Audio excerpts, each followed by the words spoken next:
तो फ्रेंड स्वागत है आपका फिर से हमारे इस चैनल में। तो फ्रेंड आरजीपीवी यूनिवर्सिटी के जो लेक्चर है वो लेक्चर अभी चल रहा है, जिसमें mathematics, basic computer engineering, basic mechanical engineering, basic civil engineering और भी बहुत सारे सब्जेक्ट को डिस्कस किया जा रहा है। इस चैनल पे प्लेलिस्ट बना हुआ है, तो आप उसको चेकआउट कर सकते हैं और अपने फ्रेंड सर्कल में ज़्यादा से ज़्यादा शेयर कीजिए। आज हम लोग देखने वाले हैं जो आपका बेसिक सिविल इंजीनियरिंग और मैकेनिक्स है, उसके मैकेनिक्स के पार्ट को देखने वाले हैं। इसका ये फर्स्ट लेक्चर है। तो यहाँ पे हम डिस्कस करेंगे मैकेनिक्स के कुछ इंपॉर्टेंट टर्मिनोलॉजी के बारे में। आखिर मैकेनिक्स है क्या, तो यहाँ पे दिखा हुआ है सामने, आप देख सकते हैं कि the branch of science which deals with the forces and their effect on the bodies on which they act is called mechanics. Okay, तो यही आपका मैकेनिक्स कहलाता है। अप्लाइड मैकेनिक्स क्या होता है, तो applied mechanics is known as the engineering mechanics is the branch of engineering which deals with the law of mechanics as applied to the solution of engineering problems। Okay, उसके बाद है आपका application of applied mechanics क्या है। ये सारे जो question भी आप इसे कह सकते हैं, क्योंकि एग्जामिनेशन में जो टॉपिक आते हैं इन्हीं टॉपिक से सवाल पूछा जाता है, तो आप इसे कवर करने की कोशिश कीजिएगा। पूरा कह रहा है कि some of in the important practical application of the principle and law of machines are given below. Number 1 है आपका the motion of vehicles such as train, buses and etc. And the second is the design of building and forces of on column and walls। Okay, branch of applied mechanics क्या होता है। Applied mechanics के कुछ important branch होते हैं, जिसमें आपका है स्टैटिक ब्रांच और डायनेमिक ब्रांच। स्टैटिक ब्रांच के बारे में कुछ स्टेटमेंट लिखा हुआ है कि the branch of applied mechanics which deals with the forces and their effect will acting upon bodies which are at rest is called statics। and dynamic में कह रहा है the branch of applied mechanics which deals with the force and their effect will acting upon bodies which are in motion is called dynamic। okay, it is further divided into two part, यानी dynamic आपका two part में divide है, कि आपका kinetics और दूसरा आपका kinematics। kinetics क्या होता है, the branch of dynamic which deals with the relationship between motion of bodies and forces causing motion is called kinetics। and kinematics the branch of dynamic which deals with motion of bodies without considering the force which cause motion is called kinematics। Okay, उसके बाद आपका physical quantity क्या होता है, तो physical quantity के बारे में डिस्कस किया गया है। इसके टू टाइप होते हैं, आपका फंडामेंटल या फिर जिसे हम बेसिक क्वांटिटीज़ भी कहते हैं, और दूसरा होता है आपका ड्राइव्ड क्वांटिटीज़। इसका कुछ फॉर्मूला भी लिखा हुआ है, आप इस फॉर्मूला को नोट डाउन कीजिएगा। उसके बाद आपका फंडामेंटल और बेसिक यूनिट क्या होते हैं, तो मास का यूनिट आप जानते हैं केजी होता है, लेंथ का मीटर होता है, टाइम का सेकंड, इलेक्ट्रिक करंट का एम्पियर, एब्सोल्यूट टेम्परेचर का kelvin, and amount of substance का मोल होता है, और लुमिनस इंटेंसिटी आपका कैंडेला होता है। ओके, सिस्टम ऑफ यूनिट के आप जानते हैं कितने प्रकार के सिस्टम होते हैं। 9th क्लास में भी आपने इसे पढ़ा होगा, CGS system, FPS system, MKS system and SI system. CGS system क्या होता है, in this system the unit of length mass and time R centimetre, gram and second respectively, और उसी तरह FPS भी, MKS भी और SI भी। ओके, उसके बाद आपका है रिजिड बॉडी। रिजिड बॉडी क्या होता है, रिजिड बॉडी में be defined as the body which does not change in shape and size under the effect of forces acting on it, and it in fact no body is perfectly rigid. Every body when act upon by external forces will undergo certain changes. Okay, scalar and vector quantities क्या होता है वो भी आप discuss कर सकते हैं। यहाँ पे आपका यूनिट 2 खत्म होता है, यूनिट 1 खत्म होता है। यूनिट 2 की अगर हम बात करें तो उसमें फोर्सेज के बारे में डिस्कस करना है। फोर्स क्या होता है, कैरेक्टरिस्टिक्स ऑफ फोर्सेज के बारे में, magnitude, direction and nature of the force. कुछ ये फिगर्स भी आप दिए हुए हैं, यहाँ पे आप उसको देखने की कोशिश कीजिएगा। और यहाँ पे इफेक्ट ऑफ फोर्स के बारे में डिस्कस किया गया है, फोर्स का इफेक्ट क्या होता है। उसके बाद है आपका रिप्रेजेंटेशन ऑफ फोर्स, फोर्स को किस प्रकार से रिप्रेजेंटेट किया जाता है, वेक्टर रिप्रेजेंटेशन, और आपका है बोझ नोटेशन। ये नोटेशन काफ़ी इंपॉर्टेंट है, कई बार एग्जामिनेशन में इसको पूछा भी गया है बोझ नोटेशन को, तो आप इसको थोड़ा सा देख सकते हैं ध्यान से। और यहाँ पे उसके बाद है आपका फोर्स सिस्टम। फोर्स सिस्टम क्या, system is collection of several forces acting simultaneously on the body on one और मोर प्लेन्स। आप फिगर में भी इसे देख सकते हैं। और आपका है दूसरा कोप्लानर फोर्स सिस्टम। कोप्लानर के बारे में भी डिस्कस किया गया, आप इसे भी देख सकते हैं। कुछ इसके क्लासिफिकेशन को भी फिगर के थ्रू बताया गया है, तो आप थोड़ा सा जूम करके इसे देख सकते हैं। उसके बाद है आपका फ्री बॉडी डायग्राम। FBD के बारे में आपने जाना ही होगा, जानते ही होंगे फ्री बॉडी डायग्राम के बारे में। इससे रिगार्डिंग हम लोग क्वेश्चन 11th 12th में भी करते आ रहे हैं फिजिक्स में, तो ये फिजिक्स का ही एक पार्ट इसे आप मान सकते हैं। तो काफ़ी इंपॉर्टेंट है PDF, आप इसे देख सकते हैं। जाता जाता अपने फ्रेंड सर्कल में शेयर कीजिए। ओके, और फिर मिलते हैं अगले वीडियो में, तब तक के लिए थैंक यू। तो हेलो फ्रेंड्स, स्वागत है आपका फिर से हमारे इस चैनल में। तो फ्रेंड आज हम लोग देखने वाले हैं बेसिक सिविल इंजीनियरिंग के काफ़ी इंपॉर्टेंट क्वेश्चन को। ये न्यूमेरिकल क्वेश्चन है। ये numerical question exam point of view से बहुत इंपॉर्टेंट है, बहुत इंपॉर्टेंट रोल प्ले करता है। बहुत बार एग्जामिनेशन में ऐसे क्वेश्चन पूछे गए हैं, तो इन क्वेश्चंस को आपको मिस नहीं करना है। इस क्वेश्चन को बाकायदा तौर पे सही तरीके से, पूरी तरीके से इसको सॉल्व किया गया है, तो आप प्रैक्टिस कर लेंगे और जो भी वैल्यूज़ हैं इन वैल्यूज़ को आप अपने तरफ से चेंज कर सकते हैं और चेंज करके एक आध क्वेश्चन इस पर क्या कर सकते हैं, आप प्रैक्टिस कर सकते हैं। तो वीडियो को अंत तक ज़रूर देखिए और चैनल पहली बार आए चैनल को सब्सक्राइब कीजिए, बेल आइकन को प्रेस कीजिए ताकि हमारे वीडियो का नोटिफिकेशन सबसे पहले आप तक पहुँचे। तो देखते हैं, पहला क्वेश्चन कह रहा है कि the following staff reading we observe with a dumpy level the instrument is moved, या फिर शिफ्टेड हम कह सकते हैं, after 4th and 6th reading. यानी 4 और 6 रीडिंग के बाद क्या होता है, वो शिफ्ट हो जाता है। और वो रीडिंग आपका दिया हुआ है 2.25, 1.50, 0.95, 2.10, 2.90, 1.54, 0.75, 1.95, 2.10 metre. And enter the hour reading in a page of level book and calculate the RL of point by height of instrument method. And if the first reading was taken with the staff held on benchmark of 50-100 metre, तो इसे हमें क्या करना है, सबसे पहले इसमें सारे पार्ट में RL हमको फाइंड करना है। तो RL फाइंड करने के लिए आप ये बेसिकली इन चार्ट को फॉलो करना होगा और उसके थ्रू आपको क्या करना होगा, जो आपका BS है, IS है, FS है एंड HI है और RL है, इस तरह से आपको एक चार्ट बनाना होगा और जो जो वैल्यू जहाँ जहाँ दी हुई हैं वहाँ पे आपको क्या करना होगा, उस वैल्यू को पुट करना होगा। अगर हम इसके शिफ्टिंग की बात करें कि आखिर किस तरह से ये शिफ्ट हुआ है, तो एक शिफ्टिंग आपका 2.10 होगा। यानी यहाँ से ये जो आपका दिख रहा है, यहाँ से ये एक पार्ट आपका होगा 2.10 तक और दूसरा पार्ट आपका होगा 1.54 तक। यहाँ पे आप दूसरा पॉइंट एज ए मार्क इस तरह कर सकते हैं, ओके। और इस तरह से ये आपका 3 पार्ट में डिवाइड हो जाएगा और उसके थ्रू क्या करेंगे, हम इस वैल्यू को पुट करेंगे। तो यहाँ पे 2.50 होगा और यहाँ से IS का जो वैल्यू दिया है 1.50 दिया हुआ है और जस्ट इसके नीचे ये आपका जो फर्स्ट वाला टर्म होता है वो आपका BS होता है और लास्ट वाला जो टर्म होता है वो आपका FS होता है और यहाँ पे जो बीच वाला टर्म होता है मिड टर्म, वो आपका IS होता है। तो इस तरह से आपको क्या करना होगा, वैल्यूज़ को पुट करना होगा। और ये जो वैल्यू दिया हुआ है, एक वैल्यू यहाँ पे दिया हुआ है जो कि ये 500 मीटर है और बाकी वैल्यू ब्लैंक रहते हैं और इसमें से कुछ फॉर्मूलाज का यूज़ करके आपको इन वैल्यूज़ को पुट करना होगा। तो यहाँ पे सारी चीज़ें दी हुई हैं, आप आसानी से उसको पुट कर सकते हैं और उसको देख सकते हैं। तो यहाँ पे आप BS के जितने भी वैल्यूज़ हैं, यहाँ से ये एक BS हो गया, ये आपका 2 BS हो गया एंड ये आपका 3rd BS हो गया। तो इन वैल्यूज़ को आप लोगों ने पुट कर दिया। ये आपका I1 हो गया, तो यहाँ से IS बोल सकते हैं इसको। यहाँ पे आपका सेकेंड IS 0.95 और यहाँ से अगर हम 3rd IS की बात करें तो ये आपका 3rd IS हो जाएगा। एंड यहाँ पे अगर हम FS की बात करें तो ये आपका पहला FS हो जाएगा 2.10 एंड आपका लास्ट FS आपका क्या हो जाएगा, आपका सेकंड लास्ट वो आपका 1.50 एंड लास्ट आपका हो जाएगा 2.10। इस तरह से आप वैल्यू को पुट करेंगे और यहाँ पे आपका 502 क्या हो जाएगा, ये हो जाएगा, क्योंकि इन दोनों को क्या होगा, आपको इन दोनों का अगर आप जोड़ेंगे RL और BS को तो आपका HI फाइंड हो जाएगा और इस HI को इसमें अगर आप इतना माइनस करते हैं तो ये वाला टर्म आ जाएगा और सिमिलरली अगर आप इसमें से इसको माइनस करते हैं तो ये वाला टर्म आ जाएगा, ओके। और ये वाला टर्म जैसे ही आता है तो यहाँ पे कुछ इस प्रकार का चार्ट बनता है और इस चार्ट को के थ्रू आपको BS और FS और HI का जो भी फॉर्मूला है वो अप्लाई करके यहाँ पे लिखना होगा और उस RL को आप आसानी से फाइंड कर सकते हैं। कोई इसमें दिक्कत वाली बात नहीं है। जितना ज़्यादा अगर आप प्रैक्टिस करेंगे उतना ज़्यादा आपके लिए बेनिफिशियल रहेगा। और लास्ट स्टेप में हमें क्या करना होता है, इन सारी टर्म का समेशन करना होता है। तो summation of BS is equal to 5.90 and summation of FS is equal to 5.70 and उसके बाद आपको अप्लाई चेक भी आप कर सकते हैं। तो summation of BS minus FS is equal to last RS minus first RL। तो यहाँ पे समेशन ऑफ BS कितना है, 5.90 minus 5.74 is equal to last RL आपका कितना है, 500.16। तो ये आपका माइनस 500 ये आपका फर्स्ट RL है। तो यहाँ से दोनों वैल्यू सेम है, तो ये आपका अप्लाई चेक भी कंप्लीट हो गया। इसी के साथ ये क्वेश्चन कंप्लीट होता है। आई होप आपको ये वीडियो पसंद है, वीडियो को लाइक कीजिए और चैनल पर चैनल को सब्सक्राइब कीजिए। फिर मिलते हैं अगले वीडियो में, तब तक के लिए थैंक यू।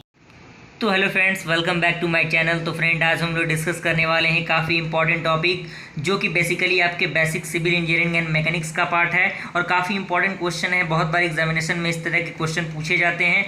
कुछ आपको शेप दे देगा, उस शेप का आपको कहेगा सेंटर ऑफ ग्रेविटी आपको फाइंड करना है, या फिर आपको कह देगा टी सेक्शन का gravity centre of gravity find करना है, या फिर L सेक्शन का सेंटर ऑफ ग्रेविटी, या फिर I सेक्शन का सेंटर ऑफ ग्रेविटी फाइंड करना है। तो उस क्वेश्चन को हम किस तरह से सॉल्व करेंगे, तो आइए हम लोग उसे देखते हैं। वीडियो वीडियो में अंत तक आप बने रहिए ताकि सारी कॉन्सेप्ट आपको समझ में आए। अगर आप वीडियो में अंत तक बने रहते हैं तो थोड़ी बहुत चीज़ें तो आपके दिमाग में फिट हो जाएगी, ये बात मैं कह रहा हूँ। ओके, और चैनल पर ही बनाए, चैनल को सब्सक्राइब जरूर कीजिए, बेल आइकन को प्रेस कीजिए ताकि हमारे वीडियो को नोटिफिकेशन सबसे पहले आप तक पहुंचे। स्टार्ट करते हैं हम लोग। कह रहा है find the centre of gravity of the T section shown in figure. तो ये आपको फिगर दिख रहा होगा, इसमें एक टी सेक्शन बना हुआ है। ये ऊपर वाले का लेंथ आपका 12 सेंटीमीटर और इसका लेंथ आपका दिया है 3 सेंटीमीटर और ये पूरे नीचे वाले पार्ट का 10 सेंटीमीटर और इस सेक्शन का पार्ट दिया हुआ है कितना, 3 सेंटीमीटर। तो इसका हमें क्या करना है, हमें फाइंड करना है सेंटर ऑफ ग्रेविटी। तो हम जानते हैं कि इसमें टोटल कितने टर्म होंगे। अगर हम इसे कैंसिल आउट करते हैं, अगर यहाँ से 2 पार्ट में हम डिवाइड करते हैं तो 2 पार्ट में इसका डिवाइड होगा।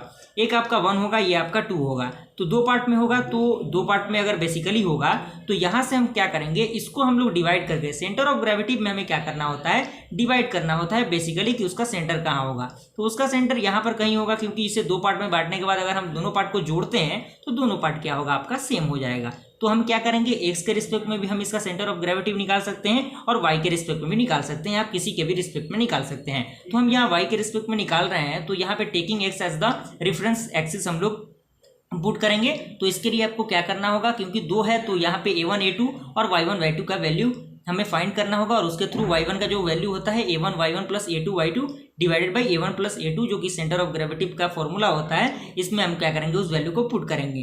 तो a1 का वैल्यू फाइंड करना है, a1 यानी ये यानी यहाँ पे आप देखिए ये एक्स एक्सिस है, ये आपका वाई एक्सिस है। तो यहाँ पे क्या होगा, इन दोनों टर्म का क्या होगा, मल्टीप्लाई होगा। तो क्या कितना हो जाएगा आपका 36 सेंटीमीटर स्क्वायर और y1 आपका कितना हो जाएगा, y1 यानी ये आपका y वाला टर्म है तो यह कितना दिया हुआ है, 10 दिया हुआ है, प्लस ये वाला y1 यानी यहाँ पे जो फर्स्ट सेक्शन का हमें बात कर रहा है तो फर्स्ट सेक्शन का ये हाफ हो जाएगा। तो यहाँ पे 3 दिया हुआ है तो 3 का आधा कितना होगा, 1.5 हो जाएगा और इन दोनों को हम लोग ऐड करेंगे तो 11.5 सेंटीमीटर। और यहाँ पे अगर हम a2 की बात करें, a2 यानी ये वाला टर्म यानी 10 इंटू 3 हम लोग करेंगे तो 30 सेंटीमीटर स्क्वायर आ जाएगा a2। और y2 की अगर हम बात करें तो करेंगे तो y2 आपको पता है 10 दिया हुआ है, तो हमें इसका क्या करना होगा, डिवाइड करना होगा 2 से। तो 2 से अगर डिवाइड करेंगे तो आपका 5 आएगा। और उसके बाद हम क्या करेंगे, इस वैल्यू को पुट करेंगे जैसे ही आप, तो ये आपका फाइनली आंसर आ जाएगा। आई होप ये क्वेश्चन कंप्लीट हुआ। सेकंड क्वेश्चन हम लोग देखते हैं क्या कह रहा है।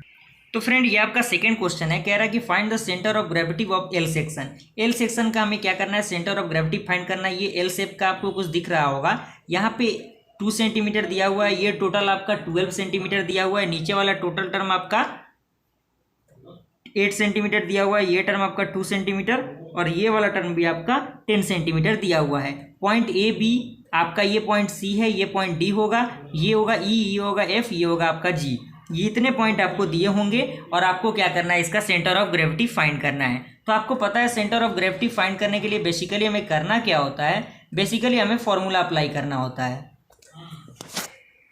तो फ्रेंड आपको पता है फॉर्मूला क्या होता है, एक्स बार जो होता है formula a1 y1 plus a2 y2 और जितने भी टर्म दिए रहेंगे एंड सो ऑन यह रहेगा, ये आपका बेसिकली फॉर्मूला है, ये आपका एक्स का फॉर्मूला है।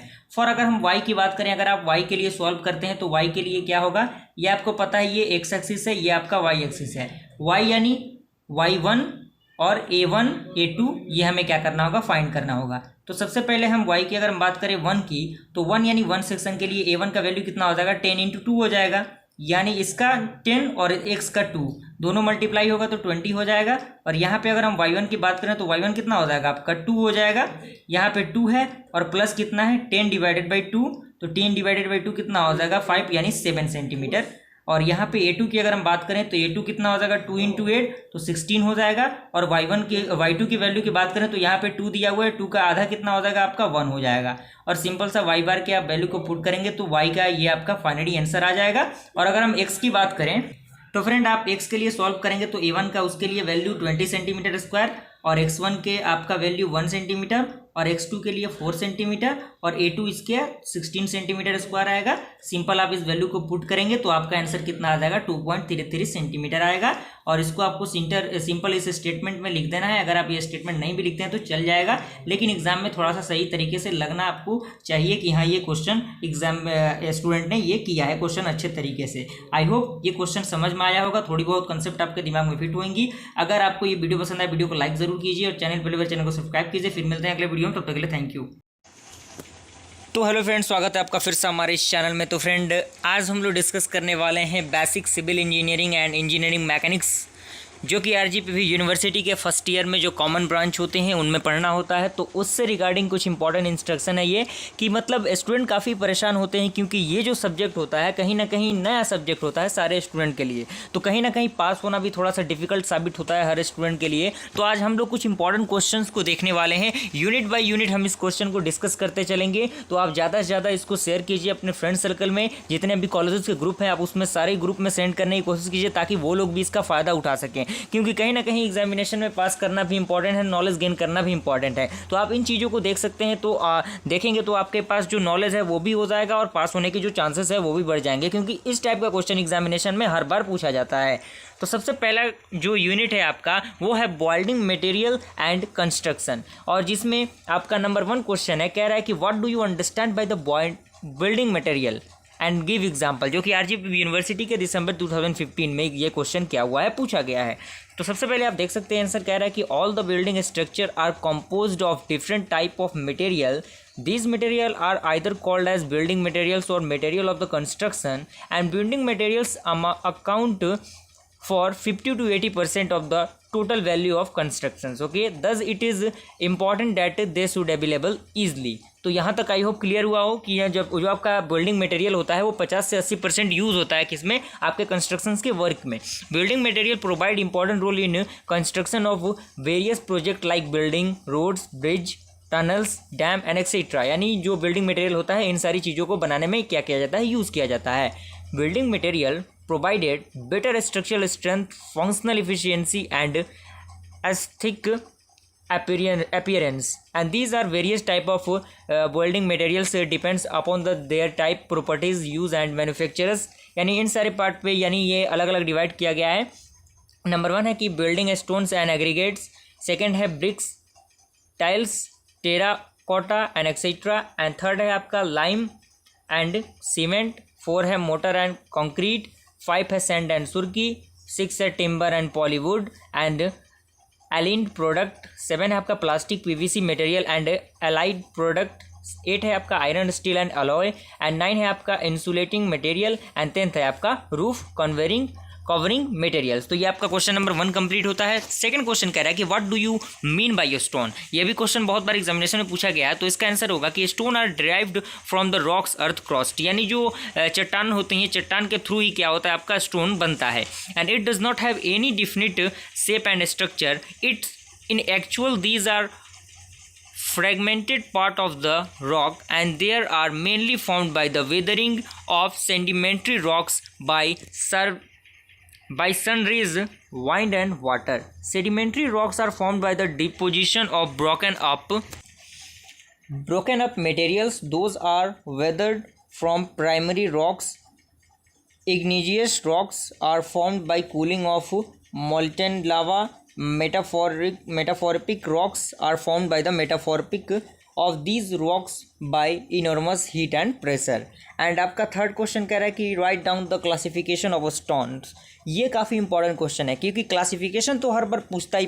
पिछले 3-4 सालों में क्लासिफिकेशन का क्वेश्चन देखा गया है प्रीवियस ईयर के क्वेश्चंस में। तो क्लासिफिकेशन को आपको ध्यान से देखना होगा, पॉइंट चीज़ें यानी टू द पॉइंट चीज़ें आपको पता होनी चाहिए। कह रहा है कि स्टोन में भी क्लासिफाइड इंटू 4 टाइप, 4 भागों में इसे बांटा गया है। नंबर 1 है आपका फिजिकल क्लासिफिकेशन, सेकंड है आपका जियोलॉजिकल क्लासिफिकेशन, थर्ड है आपका specific of engineering classification, fourth है आपका प्रैक्टिकल क्लासिफिकेशन। नंबर 1 में आपको डिस्कस करना है फिजिकल क्लासिफिकेशन। तो depends upon the physical classification rocks are classified into 2 group, यानी जो फिजिकल क्लासिफिकेशन है उसके थ्रू रॉक को आपको 2 पार्ट में बांटा गया है। नंबर 1 है आपका स्ट्रेटिफाइड स्टोन, एंड इसमें है कि these stone are drive from the sedimentary rocks, यानी सेडिमेंट्री रॉक्स के थ्रू ये क्या होता है, ड्राइव होता है। And these stone are found in layer one above the another, and limestone and sandstones are the certified stone। And इसमें B number ये है कि stratified stone, and these stone do not show any type of layers, granite, marble, trap etc. are unstratified stone। और second है आपका geological classification, depends upon the geological classification of rocks, stones are classified as igneous, sedimentary and metamorphic rocks, यानी इन 3 भागों में इसे क्या किया गया है, बांटा गया है। नंबर 1 में आपका है इग्निशियस रॉक, आखिर इसे क्या कहते हैं, तो these are formed by the cooling of molten lava. A structure of strain depends upon the rate of cooling of lava, and this lava becomes hard of cooling and formed igneous rocks. And these rocks are durable, hard, massive and stronger than other stone. And B number आपका है sedimentary rock, तो इसमें sedimentary rock का भी आप instruction देख सकते हैं और मेटाफॉर्मिक रॉक का भी आप इंस्ट्रक्शन देख सकते हैं। उसके बाद आपका 3rd नंबर है, इसको भी आप देख लीजिएगा, क्योंकि मैं अगर पढ़ता गया तो वीडियो काफ़ी लंबा हो जाएगा, जो कहीं ना कहीं स्टूडेंट के लिए अच्छा साबित नहीं हो सकता। तो वीडियो शॉर्ट हो और चीज़ें आपको टू द पॉइंट क्लियर हो, वैसा मैं कोशिश करता हूँ आपके सामने चीज़ों को पहुँचाने की। तो ज़्यादा से ज़्यादा आप इस ग्रुप में शेयर कीजिएगा, और किसी भी प्रकार की अगर आपको PDF चाहिए तो अबाउट में हो सकता है मेरा नंबर दिया हो, या फिर टेलीग्राम लिंक है तो आप टेलीग्राम लिंक से ज्वाइन कर सकते हैं। तो फ्रेंड ये आप देख सकते हैं सारी चीज़ें यहाँ पे इसका भी डिस्कस किया गया है, एंड 4 नंबर आपका प्रैक्टिकल क्लासिफिकेशन को भी डिस्कस किया गया है, इसमें सारी चीज़ों को ड्राइव किया गया है। ओके, ऐसे ही इन्फॉर्मेटिव वीडियो पाने के लिए हमारे चैनल को सब्सक्राइब कीजिए, बेल आइकन को प्रेस कीजिए, ताकि हमारे वीडियो का नोटिफिकेशन सबसे पहले आप तक पहुँचे। फिर मिलते हैं अगले वीडियो में, तब तक के लिए थैंक यू। तो hello friends, welcome back to my channel. तो आज हम फ्रेंड डिस्कस करने वाले हैं basic civil engineering and mechanics, जो काफ़ी इंपॉर्टेंट चैप्टर है, जो कि बीटेक 2nd सेमेस्टर वाले स्टूडेंट के लिए इंपॉर्टेंट है। और इस सिचुएशन में इंपॉर्टेंट टॉपिक का होना कहीं ना कहीं ज़रूरी है, क्योंकि स्टूडेंट ज़्यादा कंफ्यूज हो जाते हैं कि आखिर वो क्या पढ़ें। पर यूनिट से वो किस किस टॉपिक को कवर कर लें तो एग्जामिनेशन क्वालिफाई करना उनके लिए आसान हो जाएगा। तो बस वही टॉपिक है, उसी टॉपिक का एनालिसिस आपके सामने है। तो आपको पता है जो कि यूनिट 1 क्या है, बिल्डिंग मटेरियल्स एंड कंस्ट्रक्शंस है, और जिसमें आपको मैंने टोटल 13 टॉपिक को कवर अप किया है, जिसमें आपका सबसे पहला है building materials used in construction, second है आपका स्टोन, जिसमें स्टोन का क्लासिफिकेशन और प्रॉपर्टीज़ है, एंड थर्ड है आपका field test applied on the bricks, जो कि आपका काफ़ी वीवीआई क्वेश्चन है, इसको वीवीआई लिखा गया है, इसको आप लोग को मिस नहीं करना है। एंड 4 है आपका various test of cement, 5 seasoning of timber, workability of concrete, nominal concrete, defined curing and defined RCC, and energy efficiency in welding, bricks, bonds, type of foundation and type of doors and windows. उसके बाद unit 2 के अंदर है आपका surveying के अंदर आपको surveying and its classification को डिस्क्राइब करना है। सेकंड है आपका डिफाइंड रेंजिंग, थर्ड है आपका defined service station, fourth open close and close traverse and Bowditch rule, and sixth है आपका bearing of line, 7 local attraction, जो कि काफ़ी वीवीआई टॉपिक है, और 8 नंबर है आपका न्यूमेरिकल ऑन सर्वेइंग के रिलेटेड जितने भी न्यूमेरिकल्स हैं वो न्यूमेरिकल को आपको करना होगा।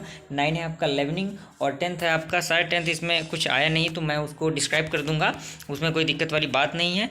और यूनिट 3 है आपका मैपिंग एंड सेंसनिंग, जिसमें आपको define contour and it's properties. ये काफ़ी इंपॉर्टेंट है, क्योंकि हर बार एग्जामिनेशन में ये क्वेश्चन आना तय रहता है। पिछले 2-3 सालों में देखा गया है कि एग्जामिनेशन में ये क्वेश्चन पूछा गया है। कोरोना काल से पहले जो क्वेश्चन हुए हैं, जो भी चीज़ें हुई हैं, उनमें ये सारी चीज़ों को देखा गया है।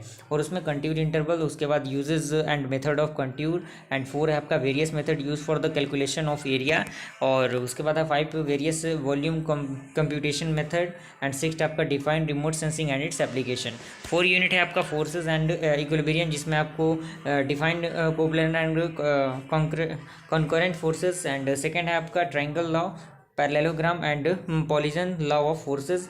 थर्ड है आपका डिफाइंड वर्जिनर्स थ्योरम, एंड फोर्थ है आपका difference between method movement and couples, and 5th है आपका फ्री बॉडी डायग्राम, जो कि आपका मैकेनिक्स का पार्ट है। ये सारी जो यूनिट 4th से है वो मैकेनिक्स है, इंजीनियरिंग मैकेनिक्स।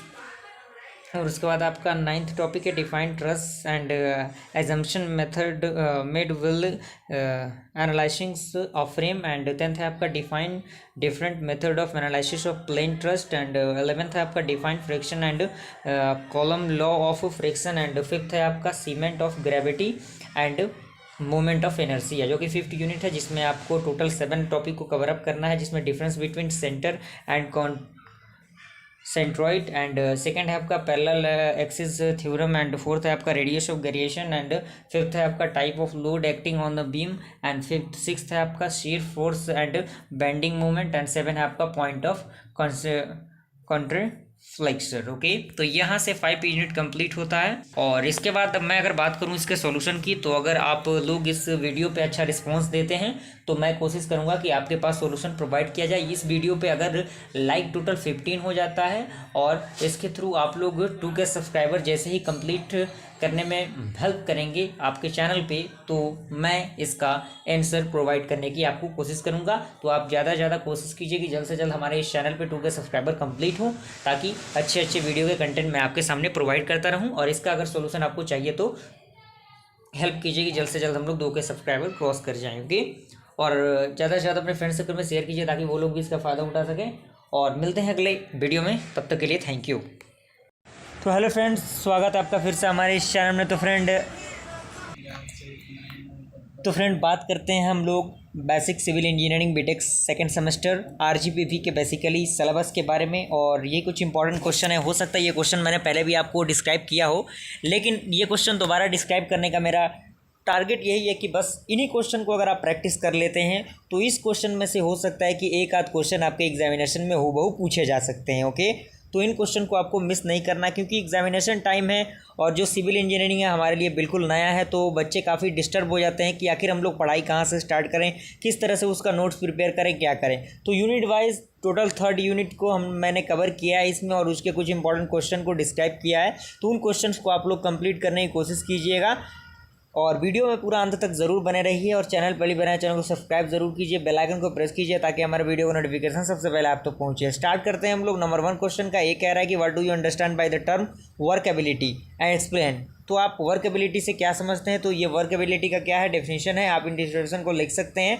ज़्यादा बड़ा नहीं है, छोटा छोटा चीज़ें हैं, आप आसानी से इसको याद कर सकते हैं। उसके बाद आपका अगला क्वेश्चन है कि व्हाट इज़ फ्रॉग। फ्रॉग क्या है, इसे एक्सप्लेन करना है। तो आप फ्रॉग देख सकते हैं, फ्रॉग का डिफिनेशन है और ये कुछ उसके प्रॉपर्टीज़ हैं। और अगर बात करते हैं फ्रॉग के डिफिनेशन में, तो उसका मेन रोल है आपका फिगर जिस भी टॉपिक में है उसका फिगर, आप उस थ्योरी को लिखें ना लिखें, लेकिन उसका फिगर को डिस्क्राइब करना कहीं ना कहीं ज़रूरी हो गया। ओके, उसके बाद अगर हम बात करते हैं क्यूरिंग और आरसीसी की, तो वो क्या होता है? तो आपका क्यूरिंग देख सकते हैं क्या होता है। Curing is the process of keeping the concrete moist and warm enough so that the hydration of cement can continue. In fact, the concrete dries strained by the hydration of cement.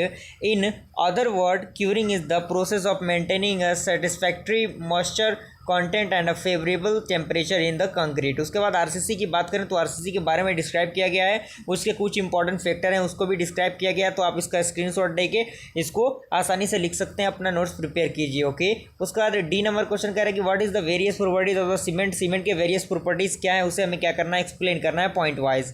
तो ये cement के बारे में कुछ describe किया गया, उसके constructions के बारे में कुछ उसकी प्रॉपर्टीज़ है, जिसमें नंबर 1 है आपका फिटिंग, सेकेंड है आपका सिटिंग टाइम, उसके बाद 3rd है आपका साउंडनेस, 4th है आपका कंप्रेसिव स्ट्रेंथ एंड 5th है आपका स्टैंडर्ड सैंड। ओके, और उसके बाद अगर हम और की बात करें तो उसमें आपका है प्लास्टरिंग। प्लास्टरिंग में क्या है आप उसका भी डिस्क्राइब कर सकते हैं। और पॉइंटिंग उसके बाद है। उसके बाद अगर हम अगले क्वेश्चन की बात करें तो वो कह रहा है explain the different type of cement. Cement के कितने टाइप होते हैं उसको हमें डिस्क्राइब करना है। तो बहुत प्रकार के सीमेंट होते हैं।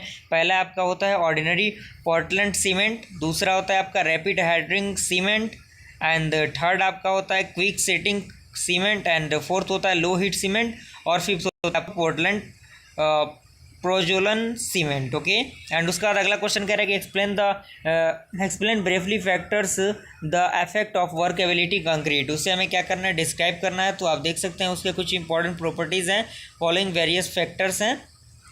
तो टोटल इसमें टोटल आपके 5th वेरियस प्रॉपर्टीज़ हैं, तो इन प्रॉपर्टीज़ को भी आप लिखने की कोशिश कीजिए। ओके, और अगर हम बात करें अगले क्वेश्चन की, कह रहा है explain the various type of foundation. Foundation के कितने टाइप होते हैं? तो वो आपका होता है सेलो फाउंडेशन। सेलो फाउंडेशन के बारे में डिस्क्राइब किया गया है, उसके कुछ टाइप के बारे में डिस्क्राइब किया गया है। और उसके बाद आपका होता है डीप फाउंडेशन। डीप फाउंडेशन क्या होता है उसका ये डिस्क्रिप्शन में उसके कुछ पॉइंट है, कुछ टाइप है। और उसके बाद आपका अगला क्वेश्चन है वो है आपका what is the seasoning of timber. Timber of seasoning क्या होता है, तो उसके बारे में डिस्क्रिप्शन है ये, वो इसका शॉर्ट सा स्टेटमेंट है। आप इस स्टेटमेंट को याद कीजिएगा, और जितना ज़्यादा आप याद करेंगे उतना ही ज़्यादा आपके लिए फ़ायदेमंद रहेगा, क्योंकि एग्जामिनेशन के लिए टाइम बहुत कम है। ओके, और उसके ये कुछ प्रॉपर्टीज़ है, 2 मेथड है, एयर सेंसनिंग, वाटर सेंसनिंग, और डिफरेंट मैटर ऑफ आर्टिफिशियल सेंसनिंग के बारे में भी डिस्क्राइब किया गया। अगला क्वेश्चन है कि what are the various field test carried out of the bricks. Bricks के लिए जो वेरियस फील्ड होते हैं वो क्या है आपका, तो वो भी डिस्क्राइब किया गया है। ओके, और अगर हम बात करें अगले क्वेश्चन की, उसमें आपका इसमें देख सकते हैं वो आता है यूनिफॉर्मिटी इन साइज, एंड उसके बाद आपका आता है uniformity in colour and hardness soundness. Okay, तो ये स्ट्रेंथ टेस्ट हो गया। उसके बाद अगला क्वेश्चन है कि define and explain the various engineering properties of good bricks. Good bricks के लिए जो प्रॉपर्टीज़ होते हैं वो आखिर क्या है, तो ये प्रॉपर्टीज़ आपको लिखी हुई है। फॉर टोटल 5 प्रॉपर्टीज़ हैं, आप इन प्रॉपर्टीज़ को कंप्लीट कीजिएगा। और ये क्वेश्चन बहुत बार एग्जामिनेशन में आया है, तो इसे आपको मिस नहीं करना है। अगर हम बात करें सेकेंड यूनिट की, वो आपका होता है सर्वेइंग एंड पोजिशनिंग, जिसमें हम डिस्क्राइब करेंगे what do you understand by the plane table surveying. Plane table surveying क्या है, तो ये उसका कुछ डिस्क्रिप्शन है। और उसके बाद आपका अगर हम बात करें कि what are the various step of temporary adjustment of theodolite and also explain its uses के बारे में भी इसका बताना है हमें। तो ये डिस्क्रिप्शन है जिसमें आपका setting up of a theodolite, levelling and focusing and elimination of parallels. And उसके बाद आपका अगला क्वेश्चन है कि what is survey station. Survey station क्या होता है और उसके टर्म क्या होते हैं, तो बिगिनिंग और and point of the survey line is called the survey station. यानी शुरुआती और अंत के बीच की जो डिस्टेंस होती है, दूरी होती है, वही आपका सर्वे स्टेशन कहलाता है। वो आपका मेन स्टेशन होता है, सब्सिडियरी स्टेशन होता है, जिसे हम टाई स्टेशन भी कहते हैं। तो ये उसका बेसिक सा रूल है, आप इस रूल को देख सकते हैं, ज़्यादा कोई दिक्कत वाली बात नहीं है इसमें। उसका अगर हम बात करें एक्सप्लेन द रेसिप्रोकल लेवलिंग क्या होता है, तो ये रेसिप्रोकल लेवलिंग का सिंपल सा फिगर है। फिगर को आपको एग्जामिनेशन में बनाना होगा टू द पॉइंट, क्योंकि फिगर से ही नंबर ज़्यादा अट्रैक्टिव हो जाता है। ओके, उसके बाद अगर हम बात करें लोकल अट्रैक्शन की, तो लोकल अट्रैक्शन को भी यहाँ पर डिस्क्राइब किया गया है। उसके बाद आपका है बोर्डेस्ड रूल, वो आपका क्या है, तो ये इक्वेशन है ये आपका बोर्डेस्ड रूल है। ये काफ़ी इंपॉर्टेंट रूल है, बहुत बार एग्जामिनेशन में ये आया है, तो इसको भी आपको मिस नहीं करना है। ओवरऑल जितने भी टॉपिक्स में कवर है ना, बस आप इसको रट जाइए, क्योंकि अब दूसरा कुछ ऑप्शन तो है नहीं अपने पास, टाइम बहुत कम है, तो उसके लिए ये इम्पॉर्टेंट है। और हो सकता है इसमें से हुबहू क्वेश्चन आपको एग्जामिनेशन में देखने को मिल जाए। और उसके बाद थर्ड यूनिट है आपका मैपिंग एंड सेशनिंग क्या होता है, तो ये आपका क्या रहता है, enumerate various properties of the contour के वेरियस प्रॉपर्टीज़ के बारे में डिस्क्राइब करना है। तो कंटूर के बारे में मैंने इससे पहले लेक्चर में भी आपको डिस्क्राइब किया था, वहाँ पर भी PDF है, तो आप उनको उस वीडियो को भी जाकर देखने की कोशिश कीजिएगा। तो ये उसके कुछ प्रॉपर्टीज़ हैं। उसके बाद आपका है, ये एक प्रकार का न्यूमेरिकल क्वेश्चन है, जो न्यूमेरिकल क्वेश्चन का आंसर आप देख सकते हैं, जिसमें सैम्पसन्स रूल के थ्रू ये आपका टोटल एरिया डिफाइन किया गया है, और ये आपका ट्रेपेजोइडल रूल के थ्रू ये आपका टोटल एरिया फाइंड किया गया। ओके, उसके बाद आपका अगला टॉपिक है वो है रिमोट सेंसिंग। रिमोट सेंसिंग भी काफ़ी इंपॉर्टेंट टॉपिक है एग्जाम पॉइंट ऑफ व्यू से, ये आपका सिलेबस का ही पार्ट है, तो इसको भी आपको मिस नहीं करना है। रिमोट सेंसिंग के बारे में डिस्क्राइब किया गया है, और उसके कुछ इंपॉर्टेंट टेक्निक्स के बारे में डिस्क्राइब किया गया जो कि सिविल इंजीनियरिंग में यूज़ किए जाते हैं। तो इसी के साथ ये चीज़ कंप्लीट होता है। और अगर आपको इसका PDF लिंक चाहिए, तो मैं अपना टेलीग्राम लिंक का चैनल का जो है वो लिंक डिस्क्रिप्शन बॉक्स में दे रहा हूँ, और उसके थ्रू आपको टेलीग्राम लिंक ज्वाइन करना है, और वहाँ पे टाइप करना है कि बेसिक सिविल इंजीनियरिंग PDF। उसके बाद मैं आपको PDF प्रोवाइड करने की कोशिश करूँगा। और अगर वीडियो पसंद आए, वीडियो को लाइक ज़रूर कीजिए, चैनल को सब्सक्राइब कीजिए, बेल आइकन को प्रेस कीजिए, ताकि हमारे वीडियो का नोटिफिकेशन सबसे पहले आप तक पहुँचे। मिलते हैं अगले वीडियो में, तब तक। तो hello friends, welcome back to my channel. तो फ्रेंड, जैसा कि मैंने आपको कहा था कि बेसिक सिविल इंजीनियरिंग का जितने भी क्वेश्चन को हम लोगों ने डिस्कस किया था अपने वीडियो के लेक्चर में, यूनिट वाइज मैं सारे क्वेश्चन का आंसर आपको प्रोवाइड करूंगा। तभी फर्स्ट यूनिट का मैंने तैयार किया है, जो भी आंसर है वो आंसर को हमने तैयार किया है। अच्छे अच्छे टॉपिक को इसमें कवर अप किए गए हैं, जो हर बार एग्जामिनेशन में पूछा गया है।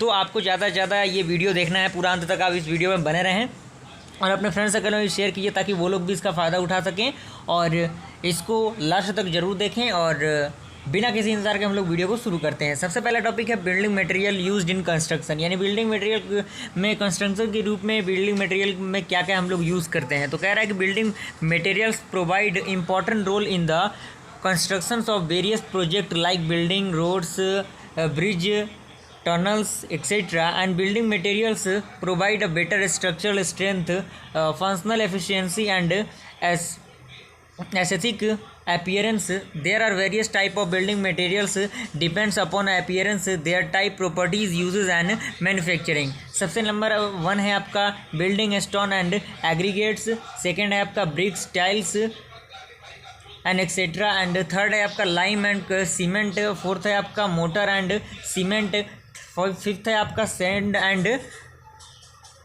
सुर्की, एंड सिक्स्थ है आपका timber, plywood and एलिड product, and 7 है आपका plastic, PVC material and product, and 8 number आपका है iron steel and alloy and 9th है आपका इंसुलेटिंग मटेरियल्स एंड 10th है आपका रूफ कन्वरिंग मटेरियल्स। ओके, तो ये कंप्लीट होता है। एंड इसके हम बात करें क्लासिफिकेशन के, तो stones and its classification, stone are divided from a rocks earth crust and it does not have any definite shape and structure. In actual, there are the fragmented part of the rock and these are mainly formed by the weathering or sedimentary rocks by the sun rays, wind and water. Okay, और friend अगला point इसी में है, stone में भी classified 4 type में stone को divide किया गया है। Physical classification, geological classification and scientific engineering classification and 4th है आपका प्रैक्टिकल क्लासिफिकेशन, जिसमें फिजिकल क्लासिफिकेशन में लिखा गया physical classification depend upon physical classification rocks are classified into the 2 group, यानी फिजिकल क्लासिफिकेशन में जो आपके रॉक है वो 2 पार्ट में इसको डिवाइड किया गया है। स्ट्रेटिफाइड स्टोन, इसमें कह रहा है these stone are derived from the sedimentary rock, these stone are found in layers one above the motor one other to the another limestone and stones are the stratified stones. And B है इसी में आपका अनस्ट्रेटिफाइड stone, जिसमें कह रहा है these stones do not show any type of layer, granite, marble, trap and etcetera are exam for this stone. उसमें आपका सेकंड है आपका इसी में जियोलॉजिकल क्लासिफिकेशन क्या है, तो जियोलॉजिकल क्लासिफिकेशन के बारे में आप देख सकते हैं। और इसमें आपका देख सकते हैं कितने प्रकार के आते हैं, वो आपका इग्नियस रॉक आता है। साइंटिफिक इंजीनियरिंग क्लासिफिकेशन, जिसमें आप देख सकते हैं depends upon the chemical combustion. जितने भी चीज़ें इसमें प्रोवाइड कराई जा रही हैं, बस आप इसका स्क्रीनशॉट लेते जाइए और अपने कॉपी में सही तरीके से नोट डाउन कीजिएगा। सारे टॉपिक को इसमें कवर अप किए गए हैं, तो आप इसे देख सकते हैं। उसके बाद आपका field test apply on bricks क्या है, तो field test apply on bricks में कौन कौन सी चीज़ें हैं, तो there are the 3 basic test, जो है 3 बेसिक टेस्ट है वो अप्लाई किया जाता है, जिसमें आपका कंप्रेसिव स्ट्रेंथ टेस्ट है, वाटर एब्जॉर्प्शन टेस्ट है एंड इफ्लोरेंस टेस्ट है, जिसमें इसमें सारी चीज़ों के बारे में थोड़ा बहुत डिस्क्राइब किया गया है। तो आप इसके स्क्रीनशॉट लेते जाइएगा। मैं नहीं चाहता कि वीडियो ज़्यादा लंबा हो, तो बस मैं इसका स्क्रॉल डाउन कर रहा हूँ, आप लोग स्क्रीनशॉट लेते जाइएगा। और वीडियो पसंद आए तो वीडियो को लाइक ज़रूर कीजिएगा, चैनल पर चैनल को सब्सक्राइब जरूर कीजिएगा। अगला टॉपिक आपका है various test of bricks. Bricks से कौन कौन से टेस्ट हैं जो कि लेबोरेटरीज़ में यूज़ किए जाते हैं, किस तरह से ब्रिक्स बनाए जाते हैं। तो आपके 4-5 इसमें टेस्ट दिए हैं और उन सारी चीज़ों के बारे में आपको थोड़ा बहुत डिस्क्राइब करना होगा एग्जामिनेशन में, और हूबहू यही चीज़ एग्जामिनेशन में लिखना है। और इससे तो कंफर्म है कि इस यूनिट से जितना क्वेश्चन मैंने करा है उससे एक क्वेश्चन तो आना ही आना है, क्योंकि हर बार एग्जामिनेशन में एक क्वेश्चन आता है। तो आप लोग टेंशन फ्री रहे, क्वेश्चन तो आना ही है और आप लोग इसको तैयार कर लीजिएगा जितना जल्दी हो सके, क्योंकि टाइम बहुत कम है। 5th नंबर आपका various laboratories test for the cement के लिए कौन कौन से लेबोरेटरी टेस्ट हैं, तो ये देख सकते हैं आप इसका, जिसमें टोटल 5 प्रकार के टेस्ट हैं, 4 प्रकार के टेस्ट हैं यानी 4, और सारी चीज़ों के बारे में थोड़ा बहुत डिस्क्राइब किया गया। तो बस आप उसका स्क्रीनशॉट लेते जाइएगा। मैं स्क्रॉल डाउन कर रहा हूँ, वीडियो को रोक के आप आसानी से देख सकते हैं उसे। और इसी से रिगार्डिंग मैं कंप्यूटर साइंस का भी लेक्चर लेके आऊँगा जल्द ही, और इसके यूनिट 2 का भी लेक्चर मैं प्रोवाइड करूँगा। सिविल इंजीनियरिंग का टोटल 5 यूनिट को हम लोग कवर करेंगे। 5 दिनों में हम लोग का टारगेट लेके चलते हैं इसे कवर करने का। ओके, तो आप लोग बेफिक्र रहें, इस पर पार्ट 1 लिख दिया जाएगा इसके थंबनेल पे, और आप इसका स्क्रीनशॉट बस लेते जाइए।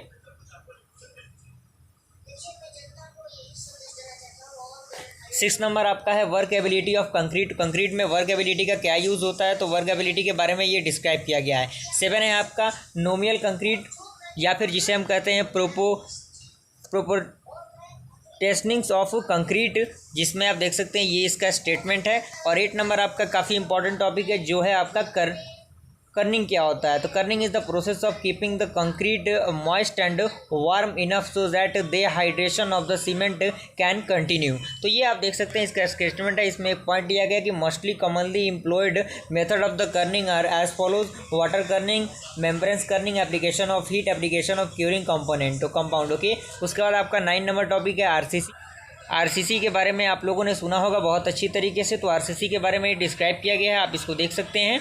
सारी चीज़ें यहाँ पे दी हुई हैं। आरसीसी क्या है आपका, किस तरह से इसका यूज़ है। और 10 नंबर आपका टॉपिक है एनर्जी इफिशियंसी इन बिल्डिंग। बिल्डिंग में एनर्जी इफिशियंसी किस तरह से है क्या है और इसे और भी क्या हम कह सकते हैं। ये तो पहला डिफिनेशन हो गया एनर्जी एफिशिएंसी का, और यहाँ पे और लिखा हुआ है जो कि आपका सेकंड डिफिनेशन हो सकता है। तो आप में से जो आप सूटेबल लगे जो आपको, आप उसको याद कर सकते हैं। और कुछ पॉइंट है जो आपके एनर्जी एफिशिएंसी में यूज़ होते हैं। ओके, और उसका 11 नंबर आपका टॉपिक है कि टाइप ऑफ फाउंडेशन कितने प्रकार के होते हैं। तो फाउंडेशन दो प्रकार का होता है, एक होता है सेलो फाउंडेशन, दूसरा होता है आपका डीप फाउंडेशन। तो ये सेलो फाउंडेशन के बारे में थोड़ा सा डिस्क्रिप्शन है, उसके बाद ये आपका डीप फाउंडेशन के बारे में डिस्क्रिप्शन हो गया। ओके, तो यहीं तक आपका अगला क्वेश्चन जो है वो आपका डोर के बारे में है। डोर्स क्या होते हैं, तो डोर्स के बारे में ये डिस्क्राइब किया गया है। और टाइप ऑफ डोर्स क्या होते हैं, फ्लश डोर होते हैं एक, और फ्लश डोर्स आपके दो प्रकार के होते हैं, solid core and hollow core. Okay, और इसमें कॉलियस सेकेंड। उसके बाद आपका विंडोज़ आ गया। विंडोज़ के बारे में डिस्क्राइब किया गया, विंडो क्या होता है, कितने प्रकार का होता है। ओके, यहीं पे आपका वीडियो खत्म होता है। आई होप आपकी वीडियो पसंद आए। वीडियो को लाइक कीजिए और चैनल पर चैनल को सब्सक्राइब कीजिए। फिर मिलते हैं अगले वीडियो में, तब तक के लिए thank you. Hello friends, welcome back to my channel. तो फ्रेंड, आज हम लोग डिस्कस करने वाले हैं बेसिक सिविल इंजीनियरिंग के काफ़ी इंपॉर्टेंट क्वेश्चन के बारे में। हो सकता है ये क्वेश्चन आपके एग्जामिनेशन में पूछा जाए, और आपको इन सारे क्वेश्चंस का प्रैक्टिस कर लेना ज़रूरी है, क्योंकि अब बहुत कम समय बच गया है। आप अपने प्रिपरेशन को सही तरीके से जारी रखिए, जो भी चीज़ें हैं सही तरीके से आप कंप्लीट कीजिए, और जो भी फजूल की चीज़ें उन्हें आपको बंद करना होगा, क्योंकि एग्जामिनेशन आपको पता है किस तरह से हो रहा है। बिना किसी इंतज़ार के हम लोग वीडियो को शुरू करते हैं। वीडियो शुरू करने से पहले आप लोगों से रिक्वेस्ट है कि अगर आप इस चैनल पर पहली बार आए, चैनल को सब्सक्राइब कीजिए, बेल आइकन को प्रेस कीजिए, ताकि हमारे वीडियो का नोटिफिकेशन सबसे पहले आप तक पहुँचे, और वीडियो में अंत तक ज़रूर बने रहिए, तभी सारी बातें आपको समझ में आएंगी। कह रहा है कि describes the various type of cement use in construction along with their engineering properties. यानी हमें क्या करना है, जो भी डिफरेंट टाइप ऑफ सीमेंट होते हैं उनको हमें क्या करना है, डिफाइन करना है। तो यहाँ पे आंसर के तौर पर दिख रहा है, कह रहा है कि there are various type of cement, those are classified against a specific order and the relevant Indian standard. यानी इन्हें मतलब इंडियन स्टैंडर्ड के थ्रू इन पार्ट में डिवाइड किया गया है। नंबर 1 इसमें कह रहा है कि ऑर्डिनरी पोर्टलैंड सीमेंट। तो ऑर्डिनरी पोर्टलैंड सीमेंट क्या होता है कि it is the most common cement used in the construction industries. यानी ये क्या है, ये एक प्रकार का कॉमन सीमेंट है जो कि आपके कंस्ट्रक्शन के वर्क में काम आता है। And it has a low resistance to chemical attack and it has a medium rate of hardening. यानी ये क्या है, ये लो रेजिस्टेंस देता है केमिकल अटैक के लिए। एंड इसमें एक पॉइंट दिख रहा है कि out of the total production of cement, ordinary Portland cement account for about 80 to 90%। यानी जो आपका प्रोडक्शन ऑफ सीमेंट होता है उसमें जो पोर्टलैंड सीमेंट होता है वो आपका 80 to 90% तक होता है। उसके बाद आपका सेकंड है वो है आपका रैपिड हार्डनिंग सीमेंट। इसमें क्या है, कह रहा है कि this cement is similar to the ordinary Portland cement and it develops strength rapidly, so it is called as high early strength cement. यानी इसे हम क्या कहते हैं, इसे हम हाई ईयरली स्ट्रेंथ सीमेंट भी कहते हैं, रैपिड हार्डिंग सीमेंट को। Okay, and it develops at the age of 3 days। यानी जो आपका रैपिड हार्डिंग सीमेंट होता है वो 3 दिन के अंदर आपका डेवलप किया जाता है। 3 दिन के अंदर जो होता है वो बन के तैयार होता है सही तरीके से उसका structure, and the same strength as that is expected of ordinary Portland cement at 7 days। और जो आपका ऑर्डिनरी पोर्टलैंड सीमेंट है वो क्या आपका 7 days में तैयार होता है। और इसमें एक पॉइंट दिया रहा है कि the higher weight of rapid hardening cement and the shorter period of water curing make its use economical command compared with the normal setting cement. Okay, उसके बाद आपका थर्ड नंबर इसमें कह रहा है सीमेंट के टाइप में कि क्विक सेटिंग सीमेंट क्या होता है। तो this cement sets very yearly. यानी ये जो सीमेंट होता है काफ़ी जल्दी सेट होता है। And this property is brought about by reducing the gypsum. यानी ये जो प्रॉपर्टी होता है वो आपके जिप्सम को रिड्यूस करने से मिलता है content at the higher time of the clinker grinding. And आपका 4 नंबर इसमें टाइप है वो है आपका लो हीट सीमेंट। तो लो हीट सीमेंट क्या होता है, the hydration of cement is an exothermic action which produce large quantity of heat during hydration. यानी जो क्या करता है आपका लार्ज क्वांटिटी ऑफ हीट मतलब क्या करता है, प्रोड्यूस करता है किसके टर्म में, हाइड्रेशन के टर्म में। तो उसके थ्रू ये आपका क्या होता है, सीमेंट डेवलप होता है। And this heat of hydration result in cracks and in large body of concrete. Okay, and उसके बाद आपका 5th नंबर टाइप है वो आपका है पोर्टलैंड पोजोलाना सीमेंट। ये क्या है? This cement is specifically useful in marine and under water construction, यानी ये जो अंडर वाटर कंस्ट्रक्शन होते हैं इनके लिए ये सीमेंट यूज़ किए जाते हैं। And pozzolana is the name given in volcanic ashes which is chiefly a siliceous material, and Pozzolana cement is prepared by the mixing and grinding the clinker and pozzolana together. Okay, यानी ये जो grinding होता है clinker और जो pozzolana होता है इन दोनों का मिक्सचर होता है ये सीमेंट। उसके बाद ये आपका क्वेश्चन है, काफ़ी इंपॉर्टेंट क्वेश्चन है ये भी, स्टेयर केसेस क्या होता है? तो स्टेयर का कहने का मतलब सीढ़ी, जिसे हम सीढ़ी भी कहते हैं। और type the explain their staircases with neat sketch के थ्रू हमें क्या करना है, इसे एक्सप्लेन करना है। तो कह रहा है कि stair is the structure having series of steps, यानी स्टेयर क्या है? एक प्रकार का स्ट्रक्चर है जिसमें क्या होते हैं, कुछ सीरीज ऑफ स्टेप होते हैं, which provide the ascent and descent between the floor and the room in which stair is located is known as staircases. Okay, और उसके बाद अगर हम इसके टाइप की बात करें तो इसे 3 भागों में डिवाइड किया गया है। पहला आपका स्ट्रेट स्टेयर्स, दूसरा आपका टर्निंग स्टेयर्स, और तीसरा आपका सर्कुलर और हेलिकल स्टेयर। और आइए हम देखते हैं स्ट्रेट जो आपका स्टेयर है उसमें क्या होता है कि in this type of stair all steps are led in one direction, यानी इस जो स्टेयर होता है इसमें जो जितने भी आपके स्टेप्स होते हैं वो एक ही डायरेक्शन में होता है। And they are may be one और मोर फ्लाइट, जिसमें एक या एक से अधिक क्या होते हैं, फ्लाइट होते हैं। And they are used only when the space available for the stair in the narrow with. तो ये आपका बेसिक सा डायग्राम है स्ट्रेट स्टेयर्स का। एंड उसके बाद आपका आता है टर्निंग स्टेयर क्या होता है कि in this type of stair flight take turn, यानी जो फ्लाइट होता है वो टेक टर्न करता है यानी मुड़ता है। There are different type of stairs, यानी आपका जो टर्निंग स्टेयर होता है वो भी डिफरेंट टाइप के होते हैं, जिसमें नंबर 1 है क्वार्टर टर्न स्टेयर, जिसमें क्या होता है stair turning through the one right angle is known as quarter turn stair. जो एक राइट एंगल के थ्रू क्या करता है, टर्न करता है, तो वो आपका क्वार्टर टर्न स्टेयर होता है। और इसका ये फिगर आप देख सकते हैं। और उसके बाद अगर हम बात करें बफर केटेड स्टेयर की, तो when quarter turn stair is branched into 2 flight at a landing it is also known as the bifurcated stair. तो ये इसका बेसिक सा डायग्राम है। और उसके बाद अगर हम इसकी अगले बात करें वो आपका हाफ टर्न स्टेयर होता है। Then when the stair turn through 180 degree it is also known as the half turn stair, जो 180 डिग्री के थ्रू क्या करता है, रोटेट करता है। और उसके बाद आपका अगला है वो है आपका सर्कुलर और हेलिकल स्टेयर। ये क्या होता है, तो in this type of stair all the steps are radiate from a common naval post और सेंटर, यानी जितने भी स्टेप होते हैं वो एक कॉमन जो सेंटर होता है उसके थ्रू क्या करते हैं, रोटेट करते हैं। And they are made up from wooden, steel और कंक्रीट। तो ये इसका बेसिक सा डायग्राम है, आप इसे कंप्लीट कर सकते हैं। ओके, तो आज के लिए इतना ही। आई होप आपको वीडियो पसंद आया। वीडियो को लाइक कीजिए और चैनल पर बना चैनल को सब्सक्राइब कीजिए। फिर मिलते हैं अगले वीडियो में, तब तक के लिए थैंक यू। तो हेलो फ्रेंड्स, स्वागत है आपका फिर से हमारे इस चैनल में। तो फ्रेंड आज हम लोग डिस्कस करने वाले हैं सिविल इंजीनियरिंग का नेक्स्ट क्वेश्चन। इससे पहले लेक्चर में हम लोगों ने कुछ इंपॉर्टेंट क्वेश्चंस को देखा था, आज उसके आगे हम लोग देखने वाले हैं। क्वेश्चन नंबर 9 कह रहा है कि define element of building construction, यानी कंस्ट्रक्शंस में कौन से मटेरियल यूज्ड होते हैं। और या फिर क्वेश्चन इस तरह से भी आ सकता है कि what do you understand by elements of building, या फिर इस तरह से भी आ सकता है explain the various element of building construction. तो कह रहा है कि there are the various part of element of building there are used for constructing a building. सबसे नंबर 1 होता है आपका फाउंडेशन। इसमें डिस्क्रिप्शन आप लिख सकते हैं कि it is the part of the building which is below the ground level and it support the structure and transmit the load of the structure of the soil। And second है आपका plinth, the structure between ground level and floor level is called plinth.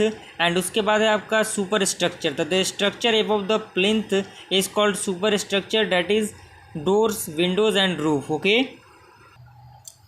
Next आपका कह रहा है कि masonry is defined as the art of construction in which building unit such as building stone, cements and sand और combination. ये काफ़ी important question है भी, क्योंकि एग्जामिनेशन में बहुत बार ये क्वेश्चन पूछा गया है। एंड सेकेंड आपका नेक्स्ट है वो है स्टोन मैंसरी। वो क्या होता है, whenever stones are used in masonry they are called as the stone masonry. Okay, and 6 है आपका ब्रिक्स मैंसरी। तो whenever bricks are used in masonry they are called as brick masonry, okay. And उसके बाद आपका wall are combination of brick, stone, cement and sand which enclosed और divide the space. उसके बाद है आपका floors, these are the horizontal elements of the building which divided the building into the different level। and उसके बाद आपका roof, it is the uppermost part of the building which protect the building against rain, cold and sun etc। और उसके बाद है आपका next doors are the movable barriers and those held in position by the door frame। तो friend यहाँ तक I hope clear हुआ हो। तो फ्रेंड एक इंपॉर्टेंट इंस्ट्रक्शन ये भी है कि बहुत सारे स्टूडेंट डिमांड कर रहे हैं कि शिवानी जो बुक है उसका पीडीएफ प्रोवाइड किया जाए, तो उसके पीडीएफ को प्रोवाइड करने के लिए मैं स्पेशल लेक्चर आपके पास मैं अपलोड करने वाला हूं कल, तो आप उस वीडियो को ज़रूर देखिएगा। वहां पे सारी चीज़ें आपको डिस्क्राइब की जाएंगी, किस तरह से आपको पीडीएफ डाउनलोड करना है, क्या प्रोसीजर उसका रहेगा। फिर मिलते हैं अगले वीडियो में, तब तक के लिए थैंक यू। तो hello friends, welcome back to my channel. तो फ्रेंड इससे पहले लेक्चर में हम लोगों ने बेसिक सिविल इंजीनियरिंग के यूनिट 1 के इंपॉर्टेंट क्वेश्चन को कवर किया। आई होप आपको वो वीडियो पसंद आया होगा। और आज हम लोग स्टार्ट करने वाले हैं, डिस्कस करने वाले हैं यूनिट 2 जिसका नाम है सर्वेइंग एंड पोजीशनिंग, उसके इंपॉर्टेंट क्वेश्चन के बारे में। ये important question exam point of view से इंपॉर्टेंट है, सारे एग्जाम पॉइंट ऑफ व्यू से ही क्वेश्चन को एनालाइज किया गया है, तो आप इन क्वेश्चन को मिस मत कीजिएगा क्योंकि ये एग्जामिनेशन में इसके कुछ पूछने के चांसेस ज़्यादा हैं, ओके। तो सबसे पहले आपका है सर्वेइंग एंड इट्स क्लासिफिकेशन, यानी सर्वेइंग क्या है और उसके क्लासिफिकेशन किस तरह है। तो सर्वेइंग के बारे में डिस्क्राइब किया गया और उसके क्लासिफिकेशन को डिस्क्राइब किया गया है। तो आप वीडियो को रोक के आसानी से देख सकते हैं। और चैनल पहली बार चैनल को सब्सक्राइब जरूर कीजिएगा, बेल आइकन को प्रेस कीजिएगा ताकि हमारे वीडियो का नोटिफिकेशन सबसे पहले आप तक पहुंचे। और वीडियो पसंद आए तो उसे लाइक जरूर कीजिएगा, फ्रेंड सर्कल में शेयर जरूर कीजिएगा। क्लासिफिकेशन में आपका 2 प्रकार का है, प्राइमरी है, सेकेंडरी है। प्राइमरी में आपका 2 प्रकार, plane surveying, geodetic surveying. And secondary में आपका nature of field survey, purpose of survey, instrument use survey and system of survey. तो बारी बारी से उनके बारे में थोड़ा बहुत डिस्क्रिप्शन आपको लिखना होगा एग्जामिनेशन में। तो इसमें प्लेन सर्वेइंग में क्या है, तो plane surveying is the surface of the earth is consider as a plane and the curvature of the earth is neglected known as the plane surveying, okay. And plane surveying it is useful for measuring the area of land और plot and area of survey is less than the 250 kilometre square and less accuracy, okay. Geodetic surveying के बारे में describe किया गया है, तो geodetic surveying को भी आप लोग लिख ही लीजिएगा, शॉर्ट नोट्स प्रिपेयर करने की कोशिश कीजिएगा, अपना हैंड रिटन नोट्स। और इसमें नेचर ऑफ फील्ड सर्वे में आपका टोपोग्राफिकल सर्वे आता है, सिटी सर्वे आता है, कैडेस्ट्रल सर्वे एंड हाइड्रोग्राफिकल सर्वे आता है। तो टोपोग्राफिकल सर्वे में आपका हिल्स आता है, वैली आता है, रिवर आते हैं, ये सारी चीज़ें आते हैं। और सिटी सर्वे में आपका जो भी कंस्ट्रक्शन में काम होता है, जैसे रोड बनता है, पार्क बनता है या फिर वाटर सप्लाई का जितना भी काम होता है, ये सिटी सर्वे में आता है। एंड कैडेस्ट्रल सर्वे में आपका जो बाउंड्री होते हैं, उस बाउंड्री का जो फील्ड होता है वो सारी चीज़ें आती हैं। एंड हाइड्रोग्राफिकल सर्वे में क्या आता है, तो these are the surface carry out on the surface of the water and determination of the depth of the water, यानी वाटर के गहराई में इसका यूज़ होता है, ओके। एंड सेकेंड इसमें है purpose of survey. Purpose of survey में आपका इंजीनियरिंग सर्वे होता है, जिसमें इंजीनियरिंग सर्वे में कह रहा है कि which shows the details of engineering work such as road, railway and etcetera. And military survey आता है, it is use for the map of military survey. And mine survey आता है, which shows the surface of the earth, coal, gold, copper, iron and etcetera, okay. और उससे third आपका instrument सर्वे, जिसमें चैन सर्वे आता है, कंपास सर्वे आता है, थियोडोलाइट सर्वे आता है। तो चैन सर्वे के बारे में ये डिस्क्राइब है, कंपास सर्वे के बारे में और ये थियोडोलाइट सर्वे के बारे में। उसके बाद आपका लास्ट है सिस्टम ऑफ सर्वे, जिसमें आपका ट्रायंगुलेशन सर्वे है, ट्रायंगुलेशन सर्वे के बारे में डिस्क्राइब किया गया है। एंड ट्रेवर्स सर्वे के बारे में डिस्क्राइब किया गया है। फिर आपका सेकंड आता है रैंकिंग क्या है। रैंकिंग क्या है, तो रैंकिंग के बारे में ये डिस्क्राइब किया गया है। रैंकिंग के बारे में जो कि रेंजिंग रॉड होता है उसके बारे में ये डिस्क्राइब किया गया है। और टाइप ऑफ रेंजिंग रैंक के रॉड के बारे में अगर हम बात करें तो ये 2 प्रकार का होता है, एक होता है डायरेक्ट रेंजिंग एंड सेकंड होता है इनडायरेक्ट। तो डायरेक्ट क्या होता है उसके बारे में डिस्क्राइब किया गया है और इनडायरेक्ट के बारे में भी डिस्क्राइब किया गया है, तो आप इसे लिखने की कोशिश कीजिएगा। थर्ड नंबर आपका टॉपिक है वो है सर्वे स्टेशन। सर्वे स्टेशन क्या होता है, तो कह रहा है बिगिनिंग और the ending point of the survey line is called the survey station. And ये 2 प्रकार के होते हैं, एक होता है मेन स्टेशन, दूसरा होता है सब्सिडरी स्टेशन, जिसे हम टाई स्टेशन भी कहते हैं। तो मेन स्टेशन क्या होता है उसके बारे में ये डिस्क्रिप्शन है और उसके बारे में आपका सब्सिडरी के बारे में भी ये थोड़ा सा डिस्क्रिप्शन है। उसके बाद आपका 4th नंबर टॉपिक है वो है आपका ओपन एंड क्लोज ट्रेवर्स क्या होता है। तो ओपन ट्रेवर्स के बारे में डिस्कस किया गया है। फिगर भी आप लोग एग्जामिनेशन में टू द पॉइंट बनाने की कोशिश कीजिएगा क्योंकि फिगर ज़्यादा इंपॉर्टेंट है। और क्लोज ट्रेवर्स के बारे में डिस्क्राइब किया गया है। उसके बाद आपका अगला आता है बॉर्डिज मेथड। ये काफ़ी इंपॉर्टेंट मेथड है एग्जाम पॉइंट ऑफ व्यू से, तो आप इन मेथड को मिस मत कीजिएगा। जितने भी मेथड हैं इनको अपने टू द पॉइंट दिमाग में रिकॉल करने की कोशिश कीजिएगा क्योंकि वक्त बहुत कम है। तो जितना ज़्यादा आप अपने पढ़ाई पे फोकस करेंगे, जितना ज़्यादा शॉर्ट नोट्स को प्रिपेयर करने की कोशिश करेंगे, उतना ज़्यादा आपके लिए बेनिफिशियल रहेगा क्योंकि चीज़ों को आप कितना रटेंगे, इंपॉर्टेंट क्वेश्चंस को आप ज़्यादा देखने की कोशिश कीजिए, ओके। तो ये आपका ये रूल यहीं तक कंप्लीट होता है। उसके बाद आपका आता है bearing of light. Bearing of light क्या है उसके बारे में डिस्क्राइब किया गया है। उसमें आपका 4 टाइप के बियरिंग होते हैं, ट्रू बियरिंग, मैग्नेटिक बियरिंग और आपका grid bearing and arbitrary bearing. Okay, उसके बाद आपका आता है लोकल अट्रैक्शन। क्या है लोकल अट्रैक्शन भी काफ़ी इंपॉर्टेंट है एग्जाम पॉइंट ऑफ व्यू से, तो लोकल अट्रैक्शन को भी आप लोग कवर अप कीजिएगा। And direction of local attraction किस तरह से निकलता है वो भी स्टेप दिए हुए हैं। स्टेप 1 है, 2 है, 3 है, 4 है और साथ ही साथ इसका स्टेप 5 है। उसके बाद अगला टॉपिक आपका है लेवलिंग। क्या है लेवलिंग के बारे में डिस्क्राइब किया गया है, उसमें कुछ पॉइंट भी दिए हुए हैं जो सारे पॉइंट आपको एग्जामिनेशन में लिखना होगा। ओके, उसके बाद आपका आता है टाइप ऑफ लेवल्स। क्या है तो there are following type of level, जिसमें आपका dumpy level, Y level, reversible and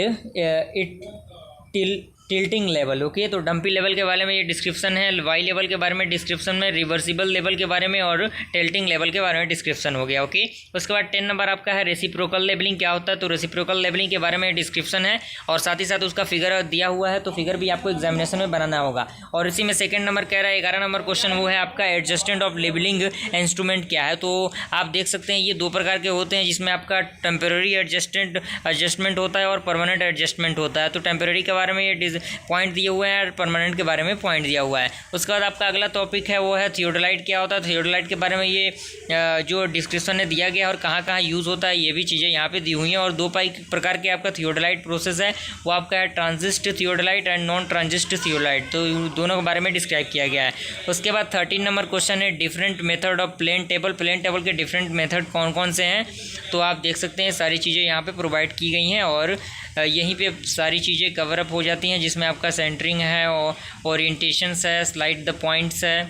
और उसके बाद आपका लास्ट टॉपिक है वो है आपका ईडीएम। ईडीएम काफ़ी इंपॉर्टेंट टॉपिक है एग्जाम पॉइंट ऑफ व्यू से, तो इसे आप मिस मत कीजिएगा। ओके, आई होप आपको ये वीडियो पसंद आए। वीडियो को लाइक कीजिए और चैनल पहले बना चैनल को सब्सक्राइब कीजिए। फिर मिलते हैं अगले वीडियो में, तब तक। तो हेलो फ्रेंड्स, स्वागत है आपका फिर से हमारे इस चैनल में। तो फ्रेंड, आज हम लोग डिस्कस करने वाले हैं basic civil engineering and mechanics के यूनिट नंबर 2 को। इस यूनिट का वेटेज काफ़ी ज़्यादा है क्योंकि कई बार एग्जामिनेशन में क्वेश्चन डायरेक्टली पूछे जाते हैं इस यूनिट से, और इन यूनिट में हम लोग बहुत सारे टॉपिक को कवर करेंगे और ये टॉपिक से रिलेटेड क्वेश्चंस बहुत बार देखे भी गए हैं। तो अगर आप इन चीज़ों को कंप्लीट कर लेते हैं तो ओवरऑल जो आपका ये यूनिट है वो कंप्लीट हो जाएगा। सारी चीज़ें इसमें कवर की गई हैं, सारी चीज़ों को सही तरीके से डिस्क्राइब किया गया है। सबसे पहला आपका है सर्वेइंग। सर्वेइंग आखिर होता क्या है। वीडियो आपका हो सकता है थोड़ा सा लंबा जाए, आप ज़्यादा से ज़्यादा इसे शेयर कीजिएगा अपने फ्रेंड सर्कल में, ताकि वो लोग भी इसका फ़ायदा उठा सकें, क्योंकि एग्जामिनेशन इस बार ऑफलाइन होने वाले हैं। तो अगर 1-2 यूनिट या फिर 3 यूनिट आपका तैयार रहता है तो कहीं ना कहीं एग्जामिनेशन में अच्छा स्कोर किया जा सकता है। तो सबसे पहले स्टार्ट करते हैं हम लोग सर्वेइंग को। तो सर्वेइंग आखिर है क्या।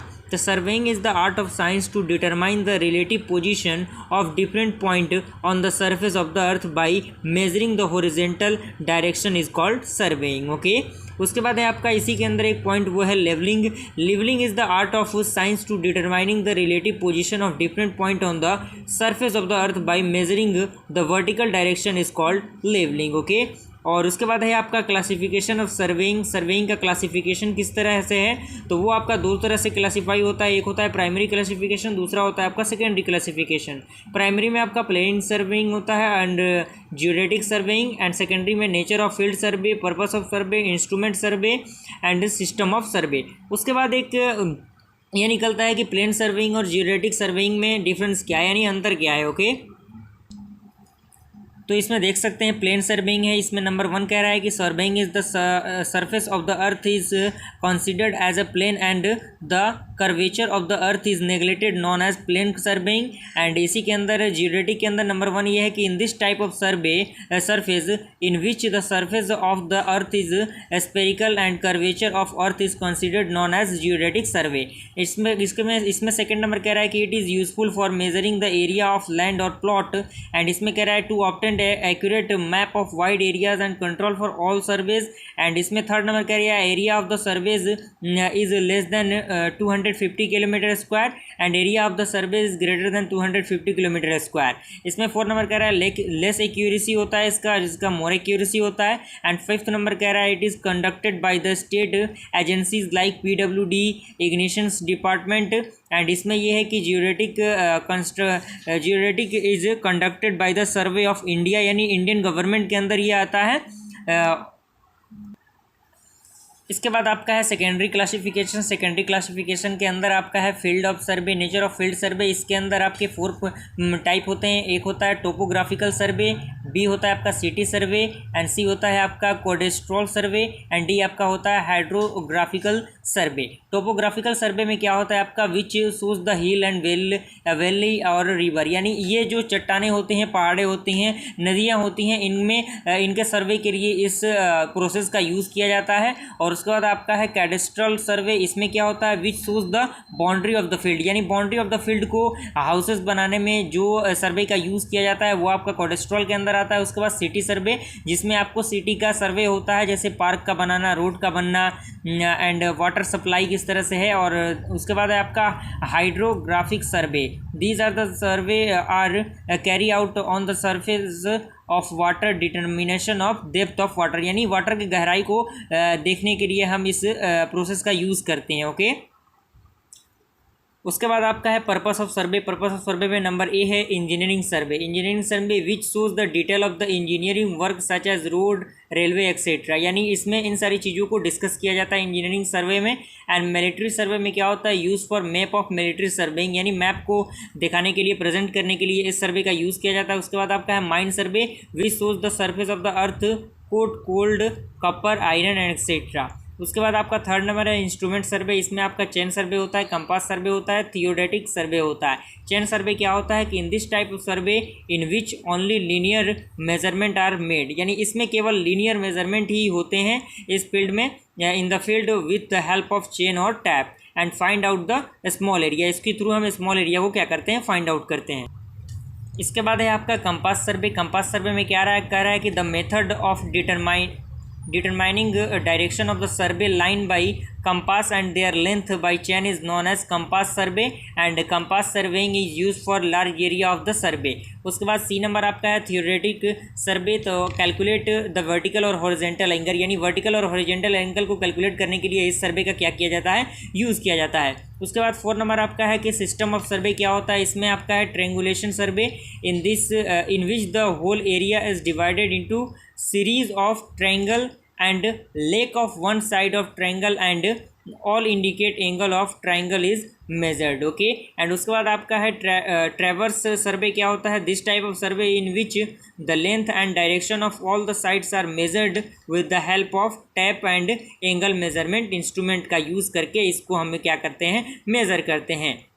और उसके बाद आपका है चेन सर्वे। चेन सर्वे में क्या होता है कि chain survey is the most common survey usually done in all the engineering project for preparation of plan, यानी प्लान को बनाने के लिए बहुत सारे इंजीनियरिंग जो प्रोजेक्ट होते हैं उसमें चेन सर्वे का यूज़ किया जाता है। और नाम में ही इसके छुपा हुआ है चेन, यानी चेन कुछ रिंग टाइप का कुछ होता है जिससे हम मेजरमेंट करते हैं खेतों की नापी। अगर देहात के लोग होंगे, गांव के लोग, तो वो जानते होंगे इस चीज़ को। In this only linear measurement taken in the field and no angular measurement are to be taken, यानी एंगुलर मेजरमेंट इनमें क्या होता है, नहीं होता है। Chain is main instrument use for the measurement of linear distance is known as the chain survey. Instrument use for chain survey, यानी chain सर्वे में कौन कौन से इंस्ट्रूमेंट यूज़ होते हैं वो आपका होता है चेन, टेप, एरो, पेच, ragging rod, offset and plum Bob. Okay, बारी बारी से इन सारी चीज़ों को हम लोग डिस्कस करेंगे। तो कह रहा है नंबर ए आपका चेन। चेन क्या है? Chain consist of a number of large link made of galvanised mild steel wire of 4 mm diameter, यानी जो चेन होते हैं वो चेन आपके किससे बने होते हैं? गैल्वेनाइज्ड माइल्ड स्टील के बने होते हैं, जिसके वायर का जो व्यास होता है, डायमीटर होता है, वो आपका 4 mm होता है।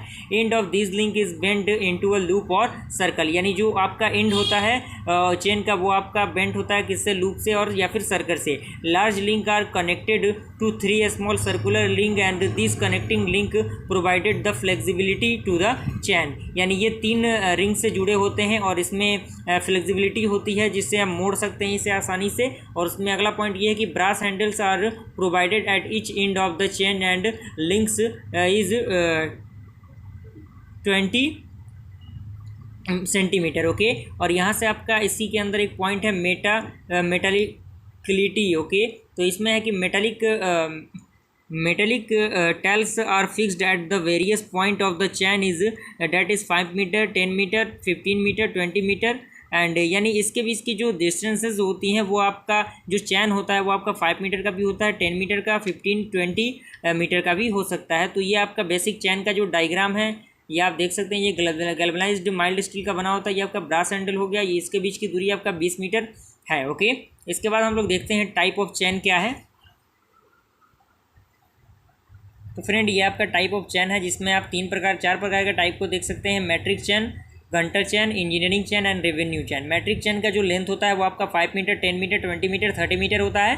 और लिंक आपका देख सकते हैं इसमें 25 लिंक होते हैं, 50 लिंक होते हैं, 100 लिंक होते हैं और 150 लिंक होते हैं, यानी 150 लिंक होते हैं। ईच लिंक कितना आपका होता है इसमें मैट्रिक चैन में 20 सेंटीमीटर, और घंटर में आप देख सकते हैं लेंथ इसका होता है 66 फीट, और इसका लिंक होता है 100 लिंक, एंड इसका ईच लिंक होता है 0.66 फीट। ओके, एंड इंजीनियरिंग में आपका 100 फीट होता है, लिंक आपका 100 लिंक होता है, और यहाँ पे फीट 1 फीट होता है। रेवेन्यू में आपका 33 फीट होता है, और यहाँ पे लिंक 16 लिंक होता है, और यहाँ पे ईच लिंक आपका होता है 2.06 फीट। उसके बाद है टैप। टैप क्या है? Accurate measurement of the distance is called tape, यानी टैप के थ्रू हम एक्यूरेट मेजरमेंट डिस्कस करते हैं। टाइप ऑफ टैप आप देख सकते हैं, cloth tape, metallic tape, steel tape, invar tape. Okay, सबसे पहला है आपका क्लोथ टैप। क्लोथ टैप क्या होता है? Cloth tape are made of cloth, यानी ये क्लोथ के बना होते हैं। They are flexible length in wide, and the length of the cloth tape is 10 metre, 30 metre, 10 से 30 मीटर के बीच में इसका क्या होता है? लेंथ होता है। एंड विड्थ आपका होता है आपका 12 mm से 215 mm। Okay, the cloth tape are not accurate measurement of the distance, यानी क्लोथ टैप का एक्यूरेट मेजरमेंट नहीं होता।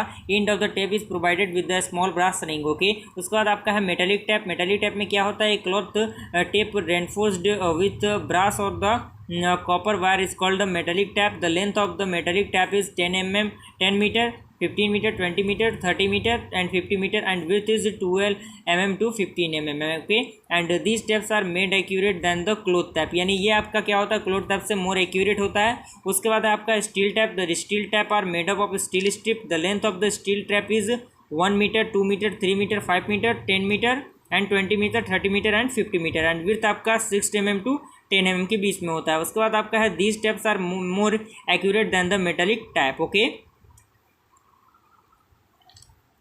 उसके बाद आपका है invar tape. Invar tape are made up of steel. 60% steel इसमें होता है आपका, 64%, और निकल आपका 36% होता है। The length of the invar tape is 10 metre, 20 metre, 30 metre, 50 metre, 100 metre, and width आपका 6 मिलीमीटर होता है। And invar tape are more accurate than the steel tape, and invar tape are used for the more accurate measurement of the distance. उसके बाद है आपका arrow. Arrow का diameter आप देख सकते हैं क्या है, और इसका एंड ये आपका पॉइंटेड होता है, या और इसका लेंथ होता है 400 ± 5, यानी 400 से ज़्यादा भी हो सकता है, कम भी हो सकता है। इसमें पॉइंट देख सकते हैं कि arrow are use to mark the position of the end of the chain of the ground, and these are the made up of steel wire of 4 millimeter diameter. The length of the arrow is 400 ± 5 millimeter, and end of the arrow is bent in the low loop or circle, and the other end is pointed. Okay, इसके बाद आपका है pages. Pages के बारे में हम देखते हैं। तो ये आपका पॉइंटेड हो गया, ये आपका स्क्वायर पार्ट उसमें कट होता है। इसका जो ये इसका लेंथ होता है वो आपका 25 मिलीमीटर होता है, और इसका आपका 150 मिलीमीटर होता है। Mark the position of the survey station और the end of the survey of the line. Okay, इसका यूज़ इसमें हम लोग करते हैं। And length of the pegs is 150 mm, and the length of the driving into the ground by hammer, यानी hammer के through इसके मिट्टी के अंदर क्या किया जाता है? इसको हलाया जाता है, यानी इसको अंदर किया जाता है। रैंगिंग रॉड आप देख सकते हैं। रैंगिंग रॉड का ये बेसिक सा डायग्राम है। इसका लेंथ आपका 2 मीटर से 3 मीटर होता है। इसका व्यास 3 सेंटीमीटर होता है। 20 सेंटीमीटर ईच इसमें बारी बारी से जितने भी डिस्टेंस होते हैं 20 सेंटीमीटर पे लगे होते हैं। और यहाँ पे एक रेड बैंड होता है, वाइट बैंड होता है, या फिर ब्लैक बैंड भी होता है। और ये आपका आयरन स्टो होता है, आयरन शू। तो वही चीज़ लिखा गया इसको पॉइंट के थ्रू कि ranging rod are use to fix the intermediate point on the surface line, and ranging rod are made up of well sanctioning timber with an iron shoe at the bottom, and the diameter of cross section is 3 centimeter. The length is 2 meter and 3 meter, and the ranging rod pointed with red, white और black, and point length आप देख सकते हैं 20 centimetre है। ये आपका ऑफस्टेट rod का ये बेसिक सा डायग्राम हो गया। आप देख सकते हैं इस डायग्राम को एग्जामिनेशन में डायग्राम भी आपको बनाना होगा। And the length of the offset rod is 3 metre and 5 metre. They are generally use for circular cross sectional diameter of 3 centimetre. Okay,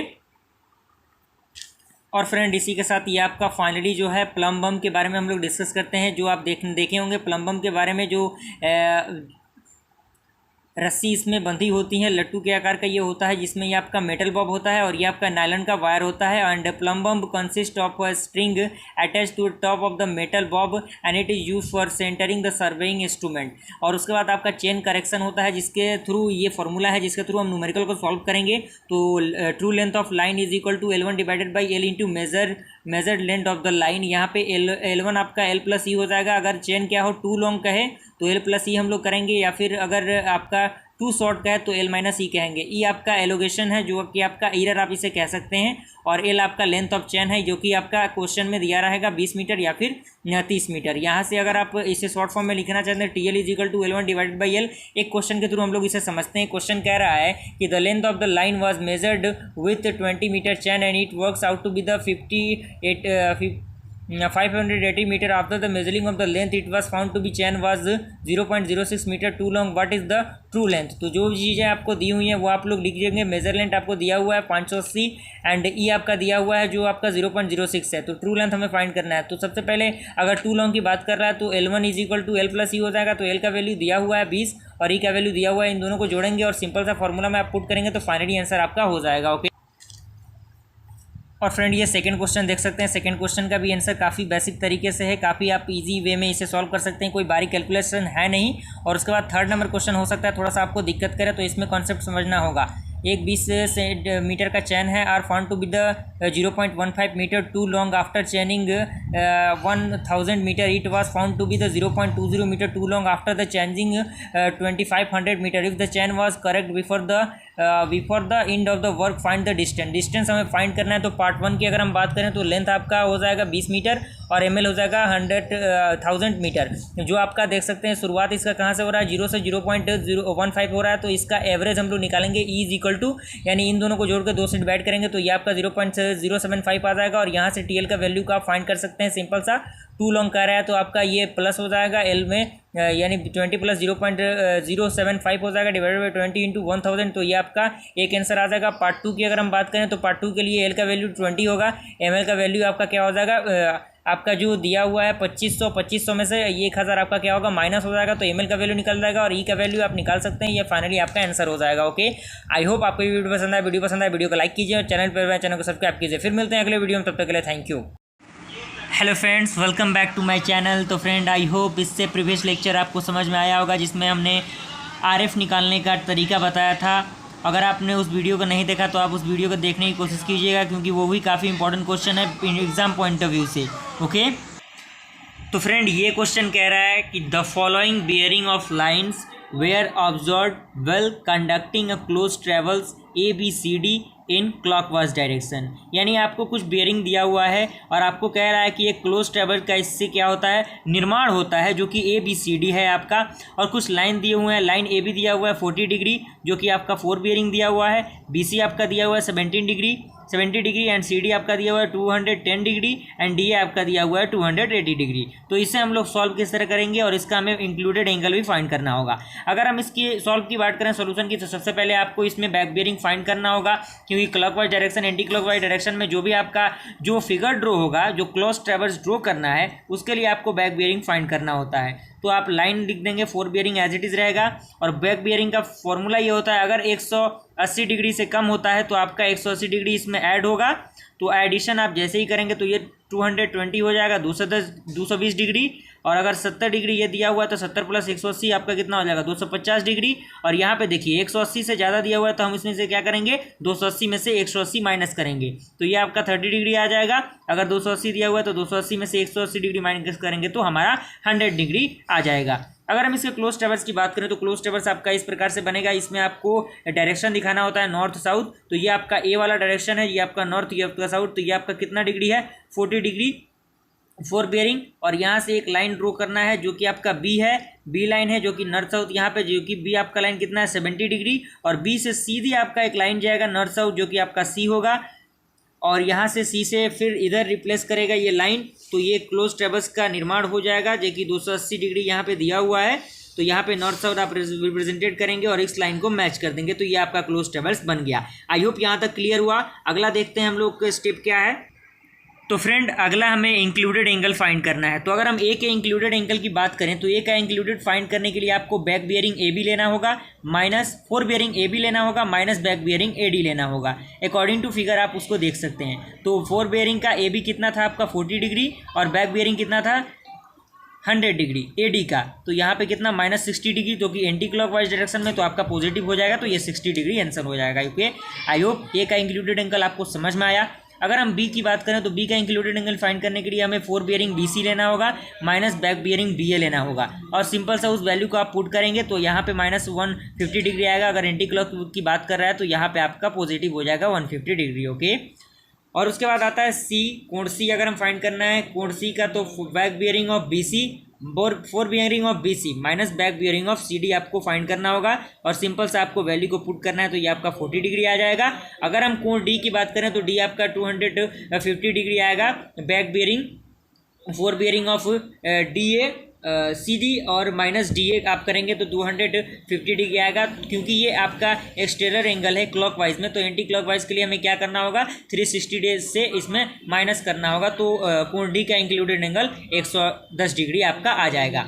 और उसके बाद इसमें एक स्टेप आपको और करना होता है, अप्लाई चेक अप्लाई करना होता है कि क्या जो आपने इंक्लूडेड एंगल निकाला है वो सही आया है या गलत आया है। तो उसके देखने के लिए आपको अप्लाई चेक लगाना होगा। अप्लाई चेक का फॉर्मूला होता है 2n-4 into 90 degree is equal to कोण ए प्लस कोण बी प्लस कोण सी, यानी जितना भी एंगल दिया रहेगा आपका उसका एडिशन। तो यहाँ पे n का वैल्यू कितना हो जाएगा 4 हो जाएगा, क्योंकि यहाँ पे 4 लाइनिंग है। तो 4 - 4 यहाँ पे 8 हो जाएगा, 8 - 4 5 एंड 5 में आपका 4 हो जाएगा। 4 में आपका 90 से मल्टीप्लाई तो 360 और इसको ऐड करेंगे तो 360, दोनों इक्वल है। ओके, तो यहाँ से ये आपका आंसर कंप्लीट होता है। आई होप आपको वीडियो पसंद आए। वीडियो पसंद आए वीडियो को लाइक कीजिए और चैनल पहले बने चैनल को सब्सक्राइब कीजिए। फिर मिलते हैं अगले वीडियो में, तब तक के लिए थैंक यू। हेलो फ्रेंड्स, स्वागत है आपका फिर से हमारे इस चैनल में। तो फ्रेंड आज हम लोग डिस्कस करने वाले हैं बेसिक सिविल इंजीनियरिंग के काफ़ी इंपॉर्टेंट क्वेश्चंस के बारे में। ये question exam point of view से बहुत इंपॉर्टेंट रोल प्ले करता है। तो वीडियो पे अंत तक ज़रूर आप बनिए और सारी चीज़ों को देखने की कोशिश कीजिए। एग्जाम पॉइंट ऑफ व्यू से बहुत इंपॉर्टेंट ये क्वेश्चन है। अंत तक वीडियो को ज़रूर देखें। चैनल पहली बार आए चैनल को सब्सक्राइब कीजिए, बेल आइकन को प्रेस कीजिए ताकि हमारे वीडियो का नोटिफिकेशन सबसे पहले आप तक पहुँचे। स्टार्ट करते हैं। हम लोग कह रहा है कि एक्सप्लेन द फॉलोइंग टर्म, यानी इन टर्म को क्या करना है एक्सप्लेन करना है।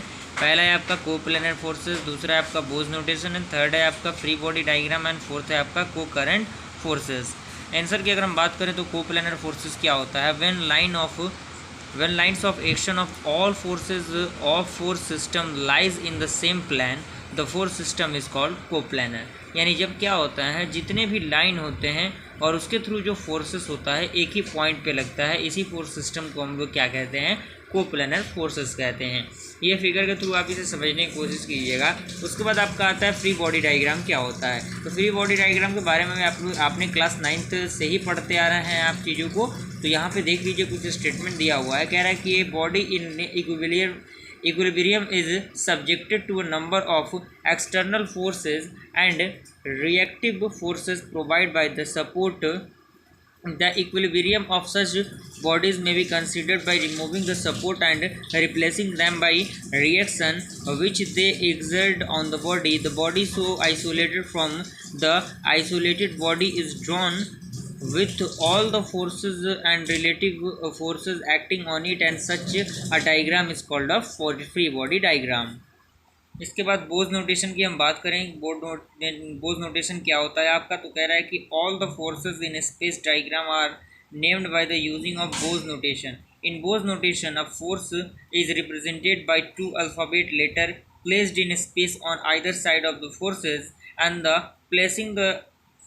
and the placing of letters is either done clockwise or anti-clockwise. Force between a letter A and B is called a force AB, that between B and C and so on. Okay, and उसके बाद 4 number आपका है वो कह रहा है कि को करंट फोर्स क्या है। तो कह रहा है the forces which meet at one point are known as concurrent forces and concurrent forces may or may not be coplanar. इसी के साथ इस वीडियो को यहीं पे ख़त्म करते हैं हम लोग। मिलते हैं अगले वीडियो में, तब तक के लिए थैंक यू।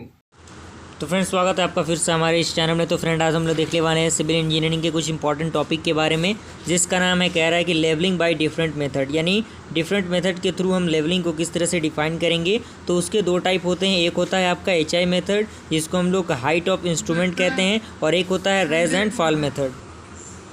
तो उससे पहले हम लोग देख लेते हैं कि लेवलिंग आखिर कहते किसे हैं। तो कह रहा है कि the method of surveying to determine the relative elimination of the point on the surface of the earth is called levelling. Okay, levelling instrument जो है आपका दो पार्ट में इसको डिवाइड किया गया है। एक लेवल, तो लेवल में आपके बहुत सारे टाइप आते हैं। एक होता है आपका डंपी लेवल, दूसरा होता है ऑटो लेवल, तीसरा होता है आपका टिल्टिंग लेवल एंड चौथा आपका होता है वाई लेवल एंड आपका जो लास्ट होता है वो आपका होता है रिवर्सिबल लेवल। ओके, उसके बाद आपका है सेकंड लेवलिंग स्टाफ। तो लेवलिंग स्टाफ के बारे में कुछ इंपॉर्टेंट पॉइंट है। कह रहा है कि levelling staff is a straight rectangular rod made from timber or metal, जो कि टिम्बर और मेटल से मिलकर बना होता है। And it is the foot of staff represented zero reading and it is vertical at the point elimination is to be determined. The purpose of leveling staff is to be determined by which the station is below or above the line of sight. The leveling staff of 3 meter 4 meter length are generally used in practice. Okay, ये है आपका self reading staff, जिसमें आपका solid आ जाएगा, folding आ जाएगा, telescope आ जाएगा and उसके बाद आपका है target stop. Okay, term used in levelling. Levelling में कौन कौन से टर्म यूज़ होते हैं वो है आपका station, height of instrument, back slide, four side, turning point जिसे हम लोग चेंज पॉइंट भी कहते हैं, और लास्ट है आपका इंटरमीडिएट साइड। तो इन सारी चीज़ों के बारे में थोड़ा बहुत डिस्क्रिप्शन आपको पता होना चाहिए ताकि अगर एग्जामिनेशन में सवाल आए तो आप सही तरीके से उसे डिस्क्राइब कर सकें। तो पहला पॉइंट आपका है स्टेशन। स्टेशन क्या है? It is a point at which the staff is held for taking observation from a levelling instrument. Okay, and उसके बाद आपका है कि हाइट ऑफ इंस्ट्रूमेंट क्या है? The elimination of RL of the line of sight और line of collimation when the instrument is correctly levelled is known as height of instrument, जिसे हम लोग HI से डिनोट करते हैं। HI is equal to RL plus BS। Okay, उसके बाद आपका है बैक साइड। बैक साइड आपका क्या होता है कि it is the first reading from any set of instrument. The back side is taken on a bench mark for the first setting of the instrument and on a turning point for the subsequent setting reduce the level of turning point can be determined before the shifting of instrument, जिसे हम लोग BS से denote करते हैं। Back side is equal to HI minus RL, वही formula हो जाएगा पिछला फॉर्मूला के अकॉर्डिंग। और उसके बाद आपका है फोर साइड क्या होता है? तो it is the last reading taken before distributing the instrument from its setup and the fourth side is used to determine the elimination of the stop station and RL is equal to HI minus FS। Okay, यहाँ से four side का formula आप अलग भी कर सकते हैं, कोई दिक्कत नहीं, बस लेकिन आपका इतना हो जाएगा, कोई दिक्कत नहीं यहाँ पे। उसके बाद आपका अगला है कि टर्निंग पॉइंट क्या होता है? कि it is the point selected on the before shifting the instrument is known as the change point, यानी टर्निंग पॉइंट को हम चेंज पॉइंट के भी नाम से भी जानते हैं। The staff is keeped on the turning point and a four side is taken before shifting the instrument. Back side is taken on the stop still held at the turning point. Okay, आपका next है आपका intermediate side. क्या होता है कि all side taken between the fore side and back side are called intermediate side. तो इसी के साथ हम लोगों ने इन चीज़ों को कंप्लीट किया। आई होप ये वीडियो आपको पसंद आए। वीडियो पसंद आए वीडियो को लाइक कीजिए और चैनल पहले बना चैनल को सब्सक्राइब कीजिए। फिर मिलते हैं अगले वीडियो में, तब तक के लिए थैंक यू।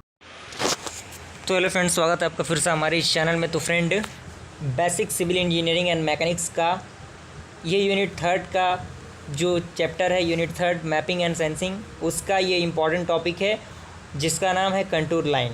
और ये जो कंटूर लाइन है, इससे इंपॉर्टेंट क्वेश्चन एग्जामिनेशन में हर बार पूछे जाते हैं, चाहे वो कैरेक्टरिस्टिक्स ऑफ कंटूर लाइन हो, प्रॉपर्टीज़ ऑफ कंटूर लाइन हो, या फिर जिस प्रकार का भी कंटूर लाइन से क्वेश्चन पूछा जा रहा है, तो आपको जो भी आंसर लिखना है इसी आंसर को लिखना है, क्योंकि ऐसा माना गया है कि 100% एग्जामिनेशन में ये क्वेश्चन क्या किया जाता है, पूछा जाता है। हर बार एग्जामिनेशन में पूछा गया है, तो इस क्वेश्चन को आपको स्किप नहीं करना है, वीडियो में पूरा अंत तक बने रहें, तभी चीज़ें आपको पूरी समझ में आएंगी।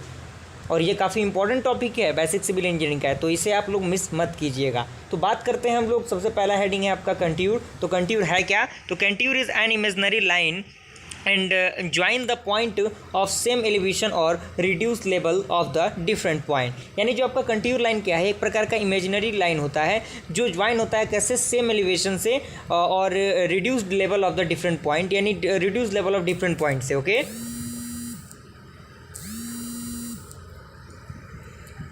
उसके बाद है आपका कंटूर लाइन।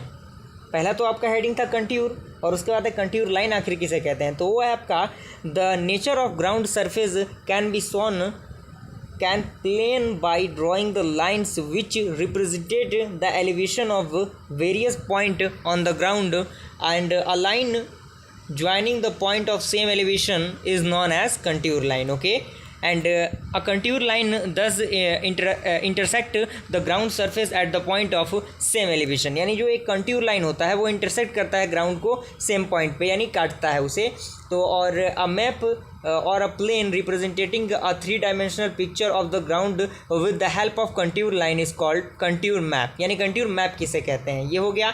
उसके बाद एक पॉइंट इसमें दे रहा है कि if in the nature if we observe the surface of still lake of pond it has a same plane of elevation, therefore the point where the still surface touches the ground surface represented same elevation, and if these points are now joined by a line one get contour of water surface. तो ये आपका contour line का एक simple सा diagram है जो आप देख सकते हैं। ये प्लेन है, कंटूर लाइन किस तरह से ड्रॉ किया गया है। तो आपको फिगर को बनाना कंपलसरी है, क्योंकि फिगर आप जब तक नहीं बनाएंगे तब तक जो एग्जामिनर है उन चीज़ों को नहीं समझ पाएगा, क्योंकि उनके पास उतना टाइम नहीं होता कि उस चीज़ों को टू द पॉइंट पढ़े। तो आप अगर फिगर बनाए रहेंगे तो फिगर अट्रैक्टिव होता है, डायरेक्ट उनका नज़र उसी पे पड़ेगा, तो वो आपको नंबर देंगे। जितना भी नंबर होगा उसमें से कुछ ना कुछ नंबर आपको जरूर मिलेगा। उसमें एक और पॉइंट है कि if the water level is increased और decrease the contour line of different elevation will be obtained as shown in figure. यानी उसमें उसके थ्रू आप इस फिगर में आप देख सकते हैं उस चीज़ को। उसके बाद है आपका contour interval, and it is the different in elevation between two consecutive contour lines. For a contour map the contour interval is always constant. Okay, and factor affecting the contour interval, यानी उसके factor क्या होते हैं। तो before preparing a contour the contour interval required is decided considering the following factors on which the contour interval depends upon। Number 1 आपका दिया, suppose a map included contour line of 100 meter, 98 meter and 96 meter and so on, the contour interval is 2 meter। यानी इसका interval यानी इसके बीच का gap कितना है। तो गैप आप देख सकते हैं 2 मीटर का गैप है। तो this interval depends upon the following nature. वो आपका nature of ground surface, scale of the map, purpose of the सर्वे। तो नेचर ऑफ ग्राउंड सरफेस में क्या है, तो आप देख सकते हैं नेचर ऑफ ग्राउंड सरफेस में कि if the ground surface is even और flatter the contour interval will be smaller, and in case the ground is very much under standing or sloping the contour interval adopted will be longer, and otherwise the contour line will be very close to each other। उसके बाद आपका second point है scale of the map. तो if the scale of the map is small the contour interval is large. जब scale क्या हो, scale of map small होगा तो कंटूर इंटरवल क्या होगा आपका, लार्ज होगा। And this is because of the smallest values of elevation will not be reflected on the map. And इसमें पॉइंट ये है कि longer contour interval is adopted for a small scale map, for large scale map the contour interval is small. उसके बाद आपका है contour map. तो contour map के बारे में बताया गया। उसके बाद object of preparing contour map. Contour map के लिए क्या क्या ऑब्जेक्टिव होते हैं, तो all the engineering project like road और railways, highways, river, village, town etcetera requires the complete knowledge of the nature of the ground for the showing element and estimating the volume of earth work, and so that the contour map are essential for all the engineering project. Okay, उसके बाद आपका uses of contour map है। Contour map कहाँ कहाँ use किया जाता है। Suitable site can be selected for the construction activities, and second reservoir capacity can be determined for the area catchment can be approximately completed. And ये इस थोड़ा सा बेसिक डायग्राम है ये आपका वो हॉरिजॉन्टल इक्विवेलेंट का। एंड इसमें टोटल 5 टॉप पॉइंट है, आप देख सकते हैं इन 5 पॉइंट को। आपके बाद उसके बाद है आपका purpose of survey. Purpose of survey में भी आप देख सकते हैं the following interval of contour may be adopted for the various purpose of contour map. तो आप देख सकते हैं local location survey, building site, reservoirs and town planning work and detail. तो यहाँ पे कंप्लीट होता है। उसके बाद आपका ये जो टॉपिक है ये कहीं ना कहीं इंपॉर्टेंट है, जो कि आपका है कैरेक्टरिस्टिक्स ऑफ कंटूर लाइन। ये हर बार एग्जामिनेशन में पूछा गया है। वीवीआई टॉपिक आप इसे लिख लेंगे, क्योंकि एग्जामिनेशन में ये क्वेश्चन आना ही आना है। किसी भी हाल में एग्जामिनेशन में ये क्वेश्चन पूछा जाता है, तो आप इसे मिस मत कीजिएगा। जो चीज़ें लिखी हुई हैं हूबहू आपको लिख के आना है, बिना लिखे कोई काम बन ही नहीं सकता। तो आप इन चीज़ों को बस लिख दीजिएगा, आप जैसे भी हो याद करने की इसे कोशिश कीजिएगा। मैं बस इसको स्क्रॉल डाउन कर रहा हूँ, जितने भी फिगर दिए हुए हैं आप इन फिगर को भी बनाने की कोशिश कीजिएगा विदाउट फिगर। जो आपका नंबर है वो उतना ज़्यादा अट्रैक्टिव नहीं आएगा। ओके, तो आप देख सकते हैं सारी चीज़ों को किस तरह से यहाँ पे डिस्क्राइब किया गया है। टोटल इसमें 4 पॉइंट अभी तक हुए। उसके बाद अगर हम बात करें इसकी तो यहाँ पे 6 पॉइंट हो गया, यहाँ पे टोटल 7 पॉइंट है। आई होप यहाँ तक आपको क्लियर हुआ हो। अगर आपको वीडियो पसंद आए वीडियो को लाइक ज़रूर कीजिए, चैनल पर चैनल को सब्सक्राइब कीजिए, बेल आइकन को प्रेस कीजिए ताकि हमारे वीडियो को नोटिफिकेशन सबसे पहले आप तक पहुँचे। मिलते हैं अगले वीडियो में, तब तक के लिए थैंक यू।